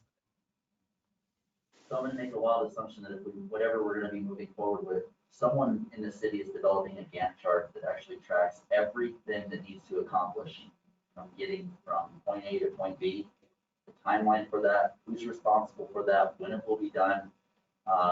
This is a detailed project that I can understand why there may be some that are a little reticent to maybe move forward with something like this, because there are a lot of little details here, moving from every other or every 2-month billing to monthly billing. So my hope is that, and we don't get involved with the day-to-day operations of the city, but whoever's taking on this task, I would hope that they put together a detailed chart showing the who, what, and when, everything that needs to be accomplished to ensure this is done correctly. I don't want to get to the last month and find out, well, this software doesn't work, and if you want to do this, it's going to cost you $250,000 to change it. So hopefully we have vetted out all of the issues that we're going to find by now and address that. I hope. Mr. Smith? No, I'm good. Oh, you're looking at, I have, Looking at me, so I was oh, like, okay. I felt you looking at me. yeah. Okay, stop looking at me. Thank you, Mr. Fredericks.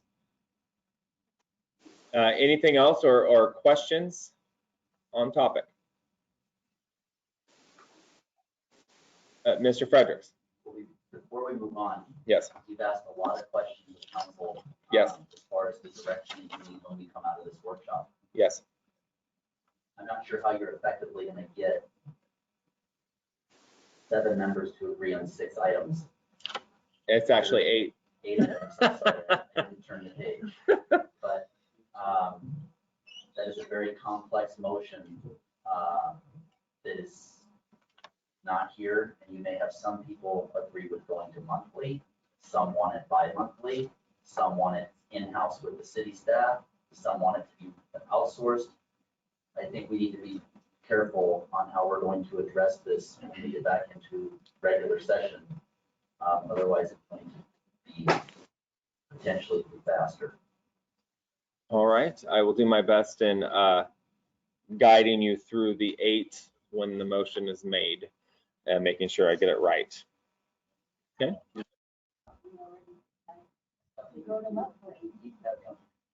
And that's another thing. I feel like we're having this meeting, like you keep asking us the question, hopefully, and I'm starting to get the perception that maybe you're asking because you don't like the answer. And I'm not saying you, I'm just saying, I feel like it's like my teenage daughter.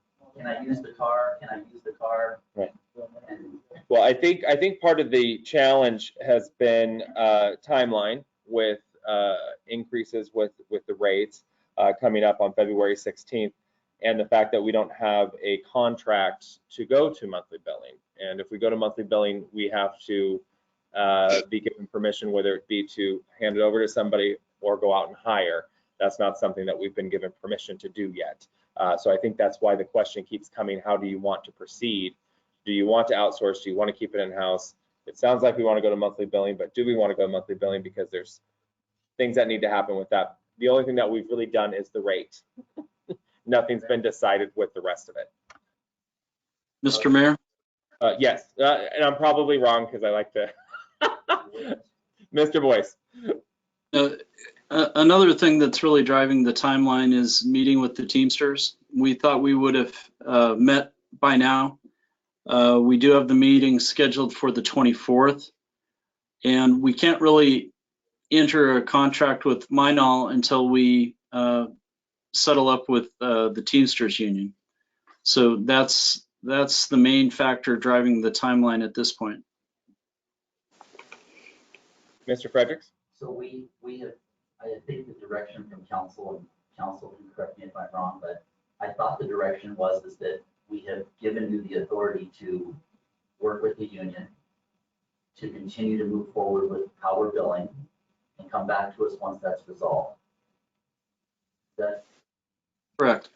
One of the issues, though, is that we have the rate resolutions out there that say we're going to go to monthly billing effective February 16th to be billed in April. And at this point, because of delay with discussions with the Teamsters, we're not able to meet that timeline. So knowing that, you know, there's a delay in the timeline, we were concerned that City Council may have issues with, you know, when that rate should go into effect, and that's why we wanted to have this conversation. We thought it could even change some minds about monthly to bi-monthly. And really, you know, what we need from council tonight is an affirmation. Do you want to go with monthly or bi-monthly? Do you still want to pursue outsourcing, or do you want it in-house? And can we move back? Do we need to move back the effective date for rates, or can we continue with bi-monthly rates until you know, we can transition to monthly if that's where City Council wants to go? Mr. Smith? I thought we, council, I don't know about that meeting or not, but voted to go to monthly billing already. And so I think at this point, we need to decide if we're gonna go with Minol, going from there, and then try to figure out the delays we need to do in the meantime.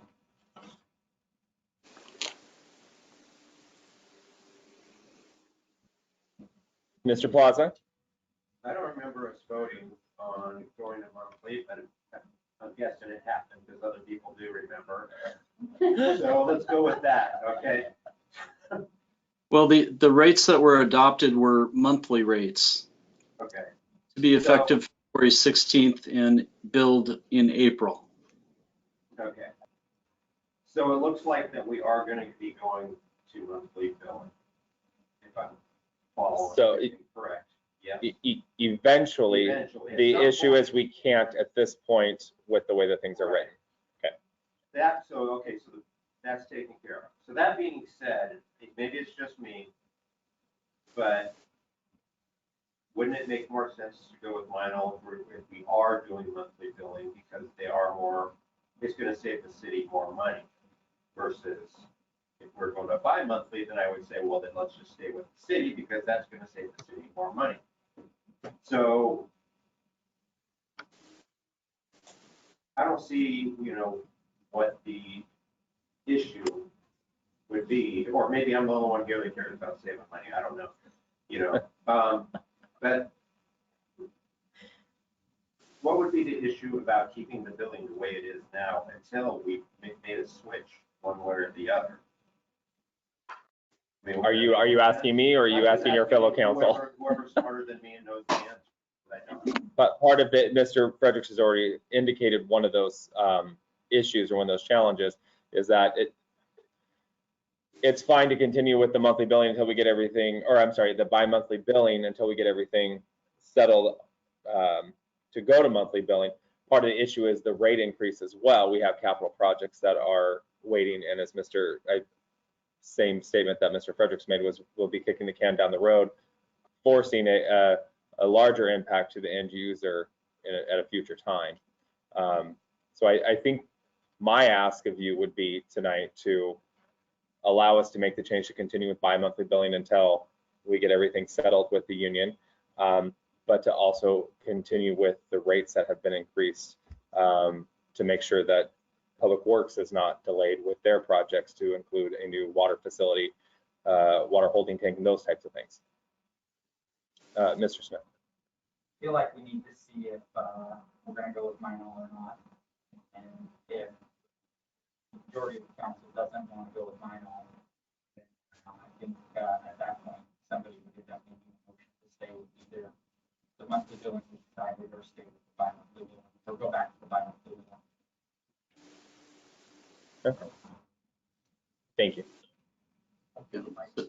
So, Mr. Mayor, One moment, Mr. Boyce. Mr. Fredericks. I think it might be appropriate to address each one of these as a separate motion. Okay. You might get something that somebody agrees with 3/5 of, or 3/8. Okay. You're suggesting we would go to action items to break each bullet point out into an action item, is what I'm hearing. Yes. Okay, keep it easy. Okay. Easy is good. Okay, perfect. Mr. Boyce? I was just going to mention that at the next council meeting on the 15th, we will have to modify the rate resolutions one way or the other.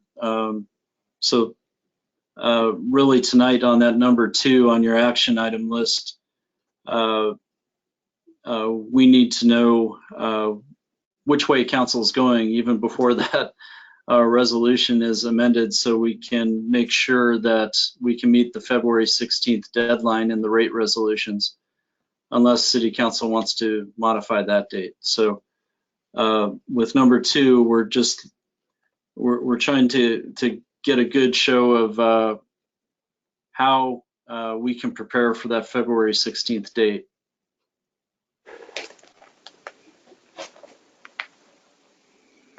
Mr. Fredericks? Modifying ordinance number 1479 or 1473 also go with that, Mr. Boyce? Yes, we'll have to bring that on the 15th also.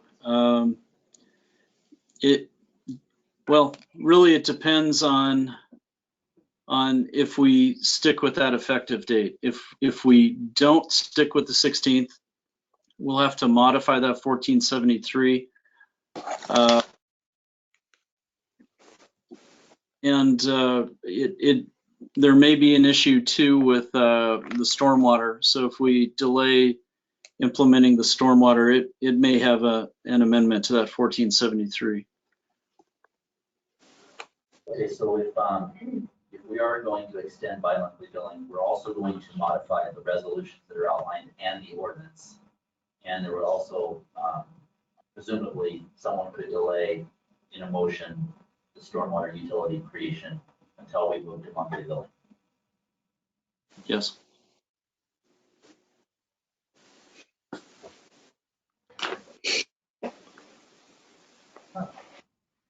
Okay. Mrs. Holland? So instead of, it's kind of like there's a lot of things being said, like I'm supposed to know what's being said that isn't being said. So could someone just like point and grunt at what we need to do? Okay. So we can move Got it. forward. So when we go back into session, we on my side of the table are going to need to know if you are going to extend bi-monthly billing until we can get the negotiations and the conversations done with the union. And then number 2, if that is the case, we need to know if you, with number 2 and 3, if we are going to continue on February 16th with the new rates or if we're going to stay status quo moving forward. And then are all these things going to be on the next meeting's agenda or as action items? 2 and 3 definitely will.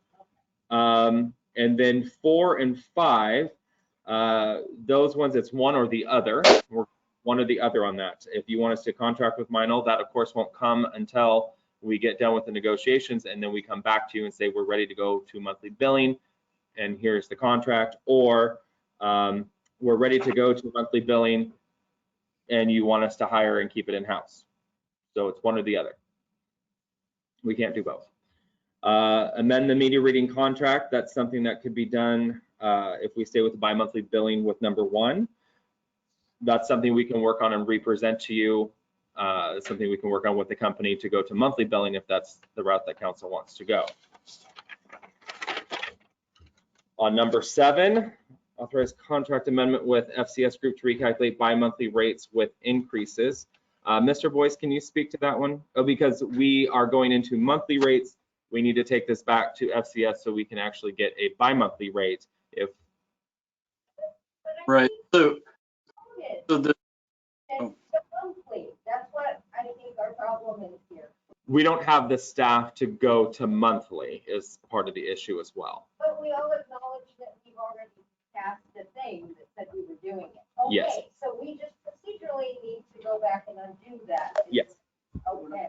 So I guess I have a parliamentary inquiry. Yes. The parliamentary inquiry would be if council has already taken action on a specific item, given direction.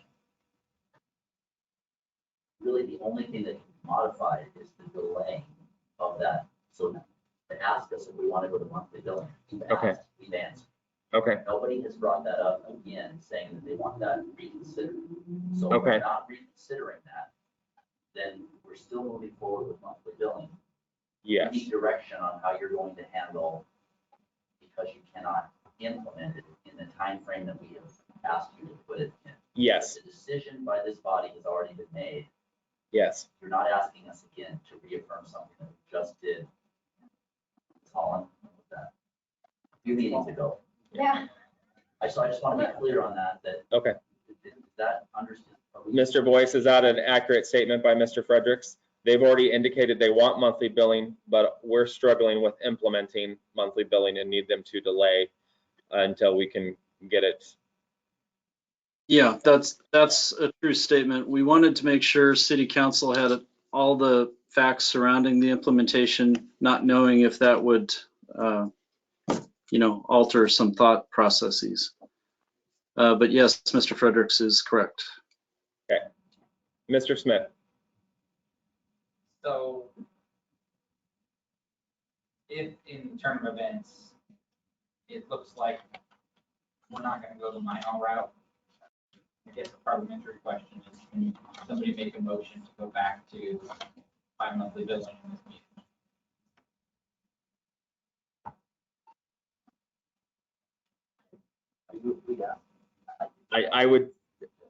I go, Mr. Fredericks. Yeah, that's pretty much it. The city council has already said we want to go to monthly billing. If there's something that is, first off, any member of council can make a motion to do anything they want. It just takes a second. It just takes a second, and it gets a majority vote of the council. The thing that I would caution against is making a motion on the floor for something that's not on the agenda that nobody knows is coming. Like, we've had instances where folks have said, I'd like to give certain people a 15% pay increase. And that's not on the agenda. We weren't prepared for it, and it was seconded, and we discussed it, which was very awkward being in that situation. So yeah, you can make a motion to do anything that you want. It's just advised, and our rules and procedures indicate that you should take it to the committee that's over that decision first. But somebody can make a motion in there to send it to committee in that process too. Someone could make a motion, someone could refer something to committee. There's all kinds of things you can do. Okay. But as far as I understand, the decision to move to monthly billing has occurred. Yes. Whether that is by the city or by Minall will be determined after there's a meeting with the union. Okay. Yes. But for tonight's issue, we still need to change the, we need you to delay the implementation of monthly billing until we can get that figured out. Mr. Plaza. So just to clarify, so let's say someone did want to make wanted to go back to bi-monthly billing, let's say. Ideally, they would refer it to committee first instead of making motion, because then we would all go into discussion and it turn into a thing, all right? Possibly.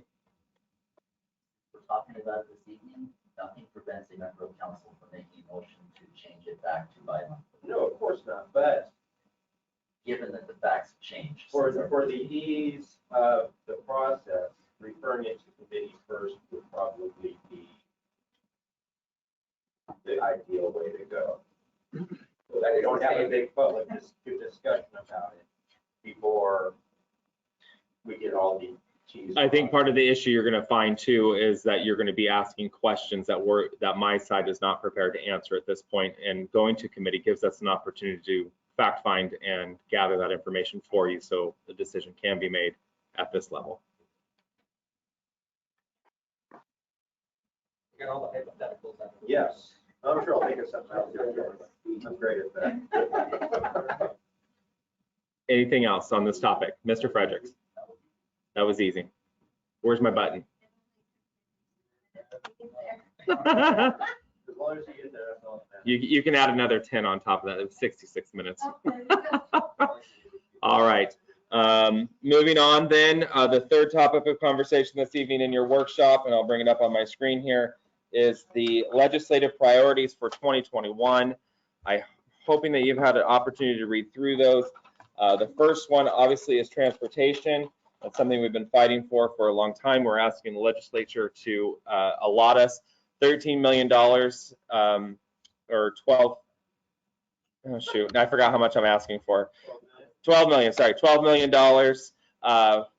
and we're trying to reallocate a little over $500,000 through Ms. Coleman's office from funds that were left over from the planning of Exit 21 back to that construction fund so we can get started with that as well. We are only in day 22 of this session, so it's going to be some time before we have an answer.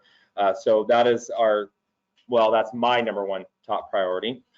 Growth management, Mr. Plaza, you brought up when we were talking about the planning for the bottoms and getting the county to pay and those types of things. This is one way that we pay for transportation. This is one way we pay for schools. This is one way we pay for fire service or fire infrastructure, to include the new building next door, and also to pay for our parks. So we have about 6,600 residents that pay for those items, but we have about 15,000 that use them on a daily basis. So this is something that we peddled last year to the legislature, which I couldn't find anyone, and it probably won't go anywhere this year, but it will continue the conversation of I'm asking that they start using the growth management model for the Woodland School District, because we are in such a unique situation here in the city of Woodland by straddling two counties, which one is a GMA and one is not. We're the only city in the state that is challenged with that, and we do service quite a number of individuals on a daily basis. So we're missing out on millions of dollars by allowing development to continue in the counties and not reaping any of the benefits for that. Yes. Do you know if our state representatives that represent this district are supportive of that? I will tell you they are not. Oh, okay. Okay, thank you. I've actually had to venture outside of our district to try and get support, which I almost had, and that person was not elected again. So have to find someone else. Again, regulatory relief and revenue flexibility, unfunded mandates and do no harm. Public records, I believe the legislature is being tasked with public disclosure now. So they're starting to see some of the issues that the rest of us have been facing for a number of years, and the challenges that come with that and the cost that is associated with that. So I can remember last year, and those that attended the Day on the Hill or City Action Days, they didn't want any paper because they knew they were going to have to put retention on it and hold it and figure out how they were going to disclose it when somebody asked for it. So they were reluctant to keep anything we tried to give to them. They wanted everything electronic. Public safety medical costs for offenders. Again, we're encouraging to go to AppleCare with our prisoners. City encourages legislators to consider AWC priorities and government funding. City also requests that the legislature resist proposals that would reduce or eliminate funds historically designated to cities. This can place an undue burden on cities to tax or assess fees on citizens in order to keep services stable. So we've cut it down to 6. I believe we had 8 last year. Most of them are pretty much the same, with the exception of transportation has changed. A new summary is presented. Questions, comments, concerns, Mr. Fredericks? Can you go to item number 5, please? Number 5. 3, 4, and 5. Yes. Would you like me to pull up the? All right. Oh. Oh, on our document or their document? Our document. I apologize. I thought maybe there was something. Okay, go ahead. Number 5. I don't necessarily support, I don't know the Correct. legislative priorities that the AWC likes. Okay. So some of the city encourages legislators to consider some of the AWC priorities. Got you. I don't want to. I agree with you. Blanket statement of the city of Woodland wants them to consider all of the AWC priorities. Okay. Just some of them. Some of them are good. Some of them not so good. And then the other question that Yes. I would ask is that, we do what I would consider an okay job, which is this where you go down to Olympia and the mayor puts on a shirt and tie and city council members tag along. It's fun and talk to some of our own reps for like 30 seconds because they don't really have a lot of time for us. And so we get shuffled around. People will see us. One of the things that I've often considered is maybe hiring a lobbyist for the city of Woodland. So we're not the ones pushing these 6 items. And I think people are a little like, oh, hire a lobbyist. Well, someone has to advocate for the city of Woodland, not one day or not a couple days. We need to have somebody, we need to have a more cohesive plan. And one of the folks that I see that the city of Battleground uses, the city of Reschedule uses, also CBC,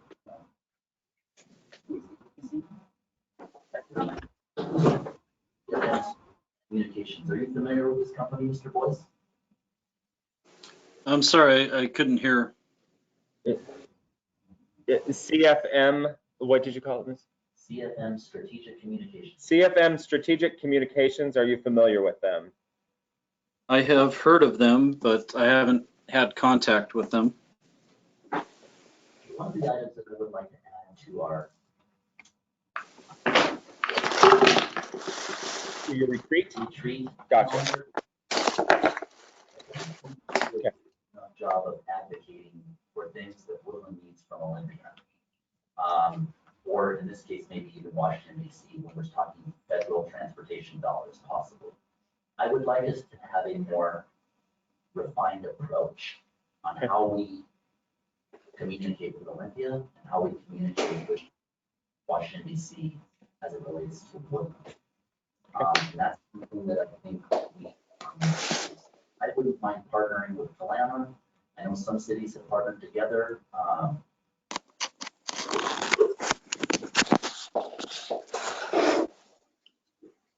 Ms. Johnson needs to be adjusted there. And so I think it's something that we should. Okay, well, add it to the list. Absolutely. That type of position can be extremely effective. Yes.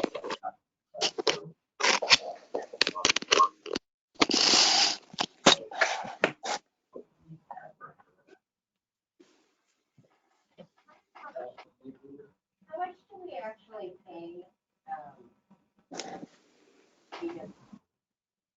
Our annual dues for Mrs. Anderson, do you have our annual dues for Association of Washington Cities? No, I want to say it's like 3,000, 20. I don't get. I want to say 2875 for some reason. I don't know why. I don't get. Let me look it up. Okay, thank you. Thank you. I don't know what the purpose is, like. Why? They're lobbyists. They recommend that the city I be. believe insurance. They help us with insurance pools, providing us with information when we talk about salary When they try to raise, grids. public funds, It's almost like a lobbyist group. Yeah. That's what I got out of going to that. Sometimes they make a lobby for our things, and you're like, what? That doesn't make any sense. Yeah, last year, Mushrooms, yeah. last year it was all about like, wetlands next to roads and, environmental impacts of like the water in the ditch. Because the state was passing legislation that was going to force people to pay more money. Yeah. Or not allow them to build at all and take away their rights to their land from what I got. I mean, that's more extreme, but that's what I got from that as well. Yeah. Like I totally dig all the webinars and all that stuff that I listened to, but I didn't understand. If they're lobbyists, then why aren't they lobbying for us instead of? They testify, but then when it's our turn, then they bring us all up and we come in force and lobby as a group, I think was the intent behind all that. Strength in numbers. Yeah. We didn't even get a photo. And take your paper back, I don't want it. Yeah, right. I have that. Go ahead, Mrs. Anderson. Our AWC dues are $4,203. $203. Thank you, Mrs. Anderson. So with that said, I'm hearing one change to the document, and I don't know if that's supported by the rest. And city encourages legislators to consider some of AWC priorities. Yeah, ask us, we'll tell you. Anything else? Any other changes to this document? Well, if we're gonna make it a wish list, yeah, I have something that I would love to see. I know it will never happen, but what the hell, why not ask for it, right? Okay. So number 4. Yes. Public safety medical costs for offenders. You know, having spent a day or two in law enforcement, I have a lot of memories of people who have been arrested, and I'm sure you can probably relate to, where suddenly they came down with a life-threatening illness when it was time for them to go to jail. Yes. Or when they're in jail, or, you know, whatever the case may be. I mean, there was, I think, one time, a couple of times actually, where I had to take somebody to the hospital 2 or 3 times. Is there any way, because I'm just jumping all over. And each time we take these people to the hospital, we get billed for it. And it costs a lot of money. It wastes a lot of money that can go to better things. And if we're going to go to the powers that be and ask them to show some mercy our way, is there any, can we just throw it out there and say, hey, if these guys are found to have absolutely nothing wrong, when we spend money to take them to the hospital and have an officer sit with them, you know, take them off the road, which is wasting our money, that we could, you know, send a bill for them. That's why I know it'll never happen, but why not ask? So the person being taken to the hospital, their insurance is the city's. Correct. So here's an interesting thing. The hospital employs someone that belongs to state insurance. That's their sole purpose in life. If you come in and you're uninsured. Right, but if you're uninsured, their job is to set you up with actual health care. So it's interesting that average Joe person can walk in to like St. John's, and if you don't have insurance, by the time you leave, someone will have set you up with insurance, unless you committed some kind of crime that the city of Woodland gets your hospital. Well, and part of that is too, is that once they're in jail, and if there's medical that's associated with that, we're also on the hook for that as well. And that's why the ask is, please, and I don't, Chief Kelly, I'm not too well versed on this topic. Is the chief silent? Chief, can you speak? Are you listening? Can you hear part of this conversation that's going on? Nope, we can't hear you. Get out of your office. Okay. Your audio is not working.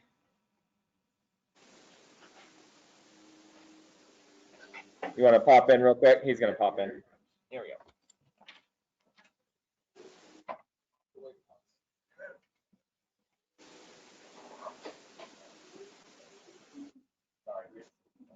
There's something that's not clicked on your computer. I can't can't hear Okay. all the council members, So- but Did you catch part of that? But part of the issue is that why are we on the hook when we arrest someone, and why aren't they being provided the availability to build their own insurance or get on state assistance? because many of them don't have insurance, and that's something that we've always been on the hook for. If a municipality or county would, take care of their own because they're the county entity, but the municipalities have to pay for medical expenses for people that are taken to jail and develop some sort of ailment.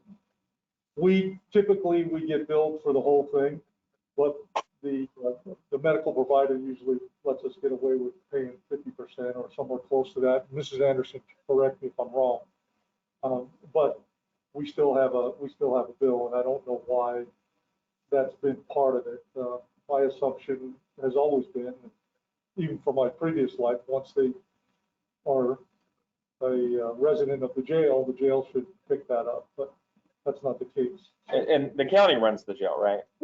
Correct. Just making sure. Yes, sir. Kelly, I have a question for you. So hypothetically speaking, if you have someone that you're in a foot pursuit with, and this individual breaks his leg, you don't take that individual into custody until he checks out of the hospital, right? Correct. They have to be cleared by the hospital. But is it the city of Woodland's responsibility because the city of Woodland busted his leg, or he busted his leg in that process? Are we responsible for paying field health care? If he's not in custody, we just took him to the hospital. They'll let us know when it's going to release, and then we'll take him to custody. Right, and that's typically what would happen. Which in this case would mean that the city of Woodland would not receive that bill, correct? Correct. Okay. Until he gets to the hospital, and suddenly comes down with a stomach ache, and we go back to the doctor. Then he is under our custody until we get this stuff paid for. If he was in custody and we took him to the county, yeah. Yeah, no, that's a separate bill, but it's not part of the bill. We should have for one week. You didn't have to pay for the budget. How does it work if someone's on medication? So I know that when you take someone to jail, they can't take the pills in with them, even though they've been prescribed, correct? Yeah, I'm not sure of the particulars of that. I'm just wondering if we're being billed for that medication as well. What? We can easily tell that it's only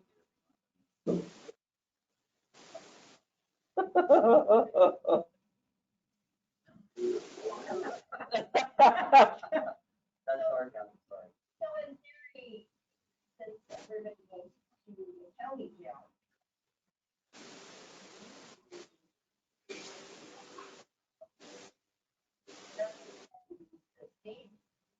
Perhaps we can figure out a way. Really, low-income people, if you go to, I don't know if they still have something else in there, but the family health center, over by Snap Fitness, employ someone to help set you up. They used to. Or like I did sit down with somebody and walk them through the process of the health insurance. Like literally, that's all they have to do. That person has insurance and. The problem with that is, at least, maybe it's different now, but back when I was working, the hospital never asked if the people we had in custody had insurance. They just automatically billed the department.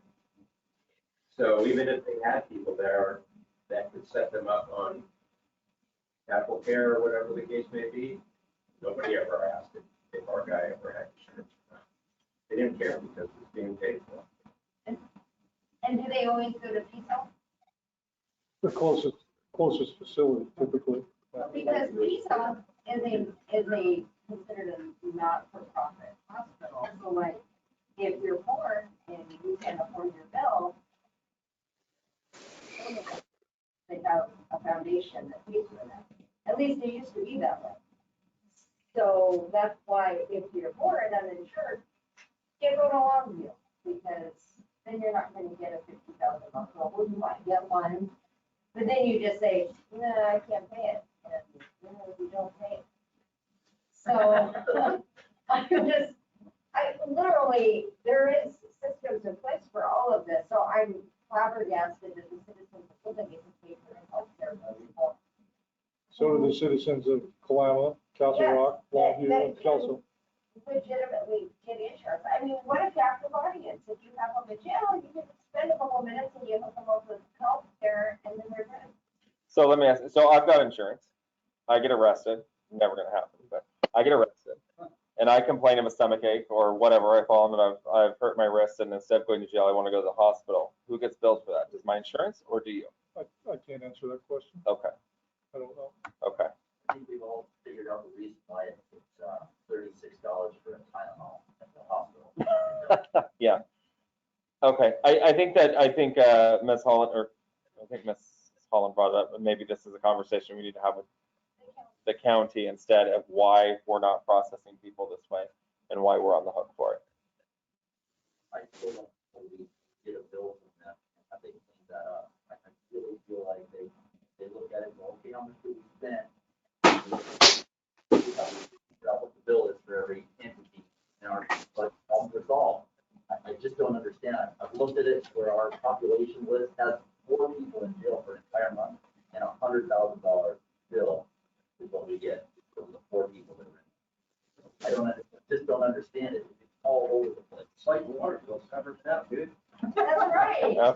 I'm gonna reel this back in a little bit. Yeah. I mean, I just think, like, you want to know that this is some kind of racket that happens, and I don't think that people realize it's associated with crime in our town. Absolutely. And so, And it's a general budget item. It's not like, oh, we're gonna charge everybody $3 and in 10 years we'll have a new water facility. It's not like that. It's, we don't know how much it is and we don't know who's gonna ask to go to the hospital.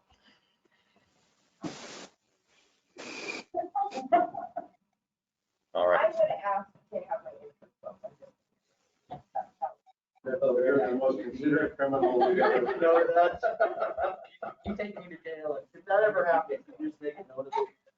Yeah. So, Mr. Plaza, I understand your concern. I don't, maybe the conversation needs to start the county and figure out why we can't. Start somewhere. Okay. It's been on there for 5 years. Yeah. We haven't addressed it yet, so I'm not even sure why we do that. But you know, I don't know. Because it's bothersome. But when we were in Olympia last year, and it was the first time I went, I don't know if people were just giving the mayor lip service, but people were actually interested in your idea. I remember specifically him saying, oh, yes, Apple Health. Yeah, duh. Right. You know, the state healthcare system. We're all in the same boat. It's Right. not like Cowlitz County is subject to different, well, it is Cowlitz County, but I believe that every city across Washington's in the same boat. Right. Yeah.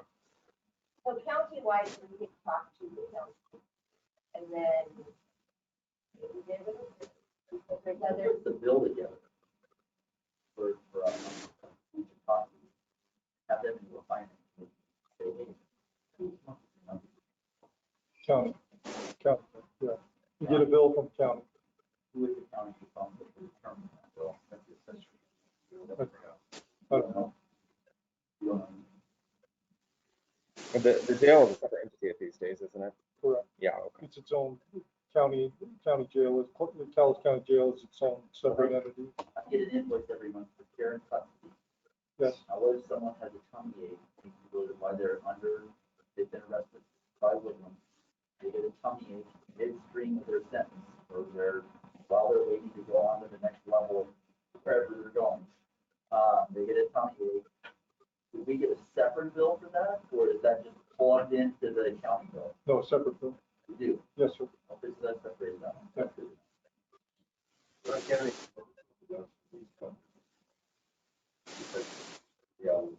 Or they used to, do they just not do that stuff? If we have somebody available, we could send them, but if not, we'll get charged the overtime for them to transport and take them over to jail. I mean, the hospital. Yeah. Or medical facility.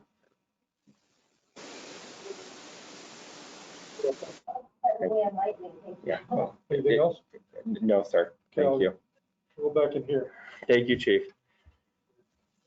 All right, anything else on legislative priorities for 2021? All right. It is 9:20. We are moving out of the workshop and moving on to action items. Action item C, adopt legislative priorities for 2021. There was one suggested change, so I'll take that in the motion if that change needs to be made. To approve the with the change noted.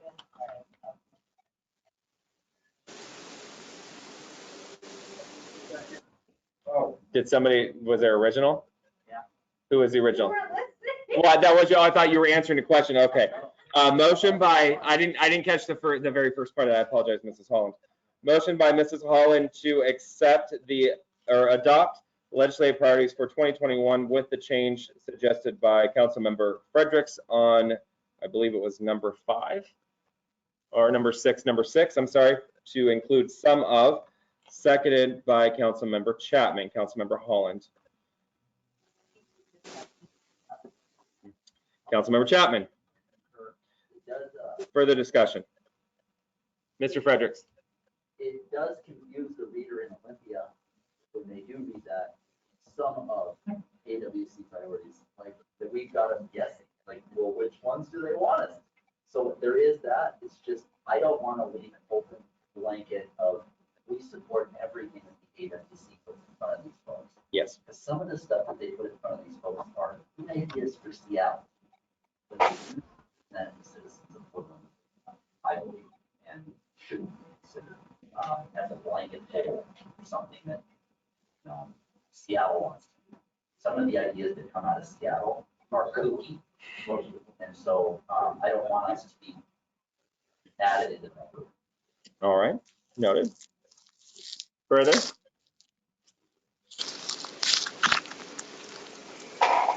Seeing nothing else, we'll take the roll on action item C, adopt the legislative priorities for 2021 with the change to line item 6. Councilmember Holland. Aye. Councilmember Chapman. Aye. Councilmember Fredericks. Aye. Councilmember Plaza. Aye. Councilmember Smith. Aye. Councilmember Rounds. Aye. Councilmember Graham. Aye. The ayes have it, 7-0. Moving on to action item D. To make it easier, we will break these out one by one. This is action item D1. Direct staff on options to proceed with utility billing. Extend bi-monthly billing. And I think I'm going to stop there. Move to extend bi-monthly billing until monthly billing can be implemented. Moved by Councilmember Fredericks, seconded by Councilmember Holland. Councilmember Fredericks. I'll reserve comment. Councilmember Holland. No comment. Further discussion? How long are we extending it for? How long are we extending it for? I believe the motion is until, what was the actual? Until monthly established. Until monthly billing can be implemented. Okay. Members of council make orientation after 6 months.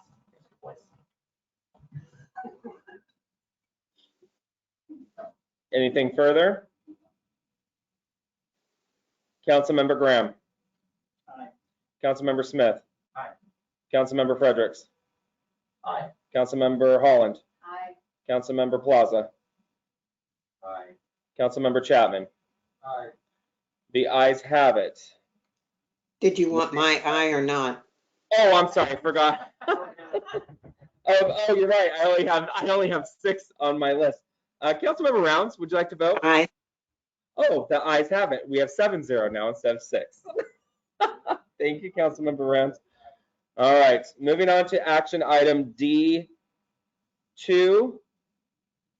Modify rate resolutions 729, 731, 733, and 734. Effective dates. Mr. Boyce, is there a date that needs to be placed on this? We The effective date can stay in place if we're doing the bi-monthly billing, which City Council just indicated.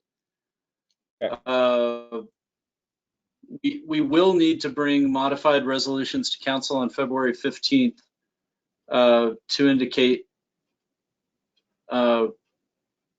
basically that we're sticking with bi-monthly. I need to run that by the attorney to see if that's required. But if we're all going with the bi-monthly billing rate, that's really what we need to know. I just want to make it clear for council that 729, 731, 733, and 734 currently state monthly billing. And this passage will allow it to go back to bi-monthly billing. Correct. Perfect. Until monthly is implemented. Okay. Implemented, yes. Mr. Fredericks. The clarification that I need is when do the effective new rates go into effect? So are they going to go into effect with bi-monthly billing as they're already stated in the resolutions, or do we need to address that this evening as well? So my plan was to bring back the resolutions to council on the 15th. Because we're sticking with monthly, because we're extending bi-monthly, we need to change those rates because the monthly rate included additional staff. And I think the way it's going to look when you see it is you'll have a bi-monthly rate and then a monthly rate. So once monthly is able to be implemented, we'll have that monthly rate. So we don't have to bring it back again. It's already been established. So we know what the monthly rate is. It's established in those resolutions. But the bi-monthly rate will be a little bit different. We can't really just multiply the monthly rate by 2 because there was additional funding in there for additional staff and or the contractor. So not wanting to bill the customers for that until it is necessary, we'd need council to adopt bi-monthly rates. Gotcha. Okay. Mr. Fredericks. Do we need to do anything with item 2 until, do we need to do anything with item 2 tonight, or can that wait until the 15th? I would just, the reason it was on here is because we just want some confidence that we want there to be consensus that that's what City Council wants to do. Because if we got to the 15th and City Council did not want to do that, we'd have a timing issue. So if we have consensus that council wants to move the way I just outlined, we'll put those resolutions together, get FCS to make some changes, and present it to council on the 15th, and then we could just have the formal vote on the 15th and not a formal vote this evening.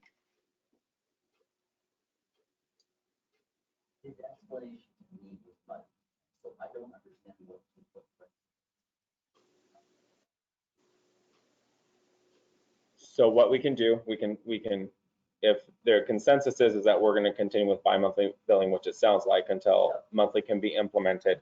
Items 2 will be brought back to you on the 15th for a formal vote, and that's just allowing us to continue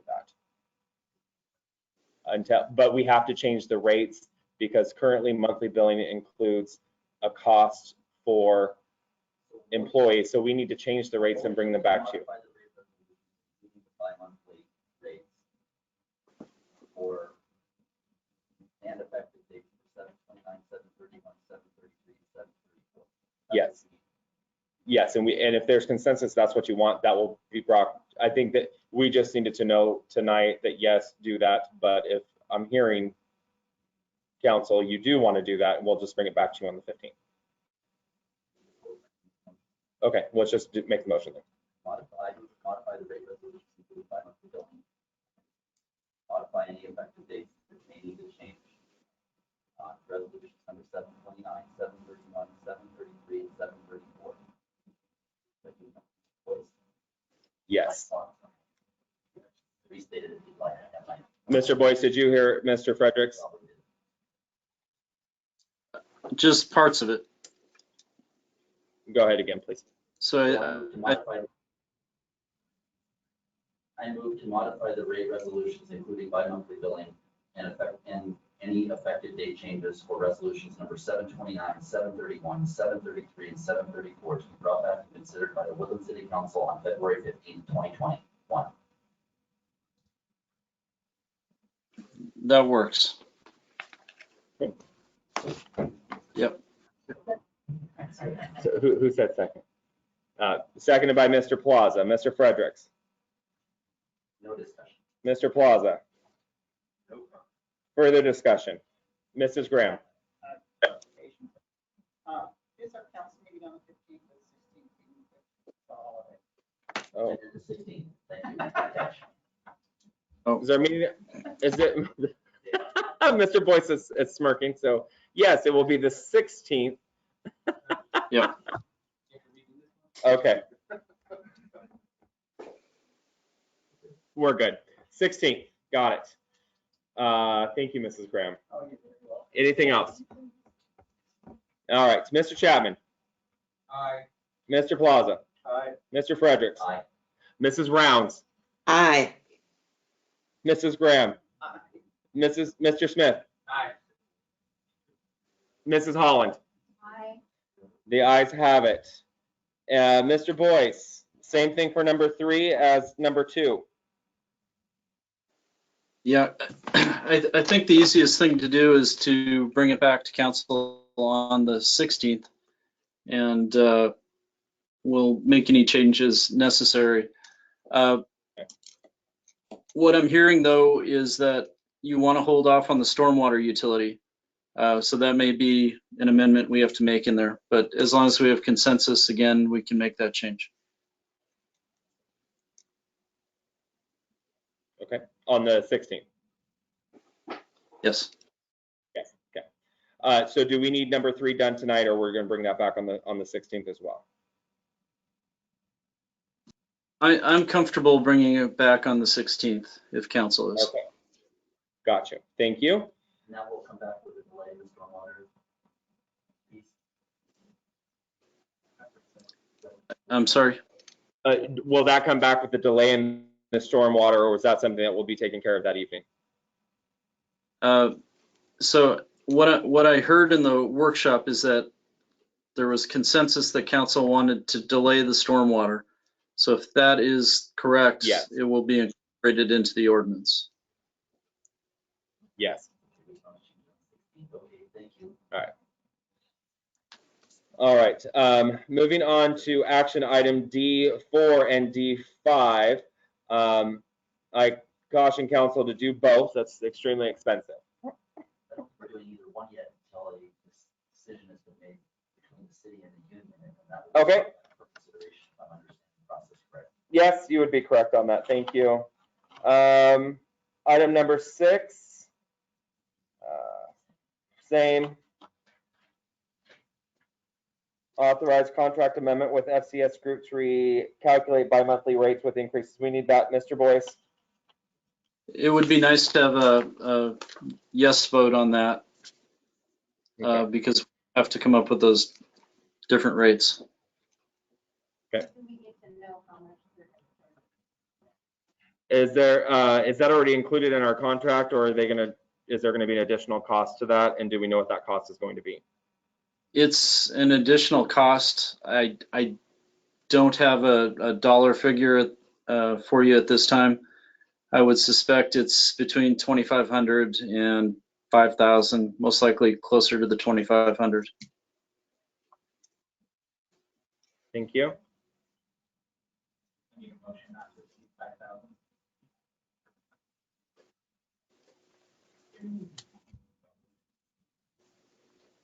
To authorize a contract amendment with the FCS Group to recalculate bi-monthly rate with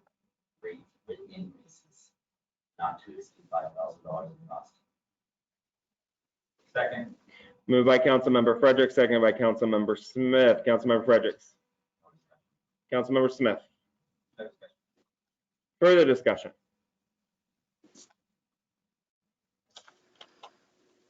Action item D, authorize contract amendment with FCS Group to recalculate bi-monthly rates with increases not to exceed $5,000.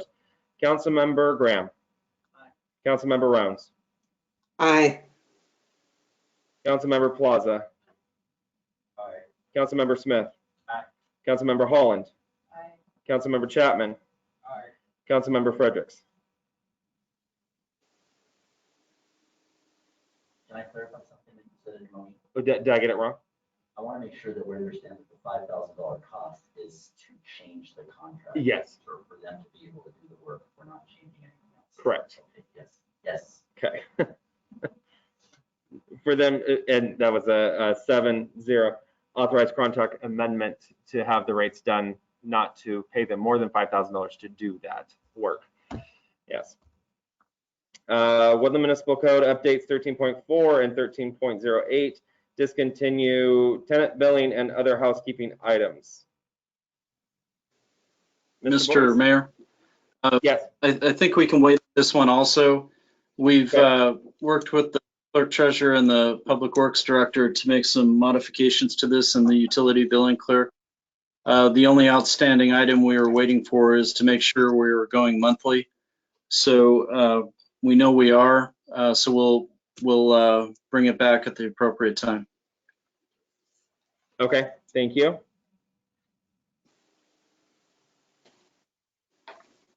We've come to the portion of the meeting for adjournment. Motion to adjourn. Oh. Second. Moved by Councilmember Smith, seconded by Councilmember Chapman. All in favor say aye. Did you second that? I did. Oh, sorry, seconded by I did. Aye.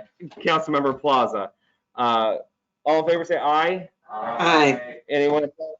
Oh, thank you, Carol. Scared me. Yes. Anyone opposed? No.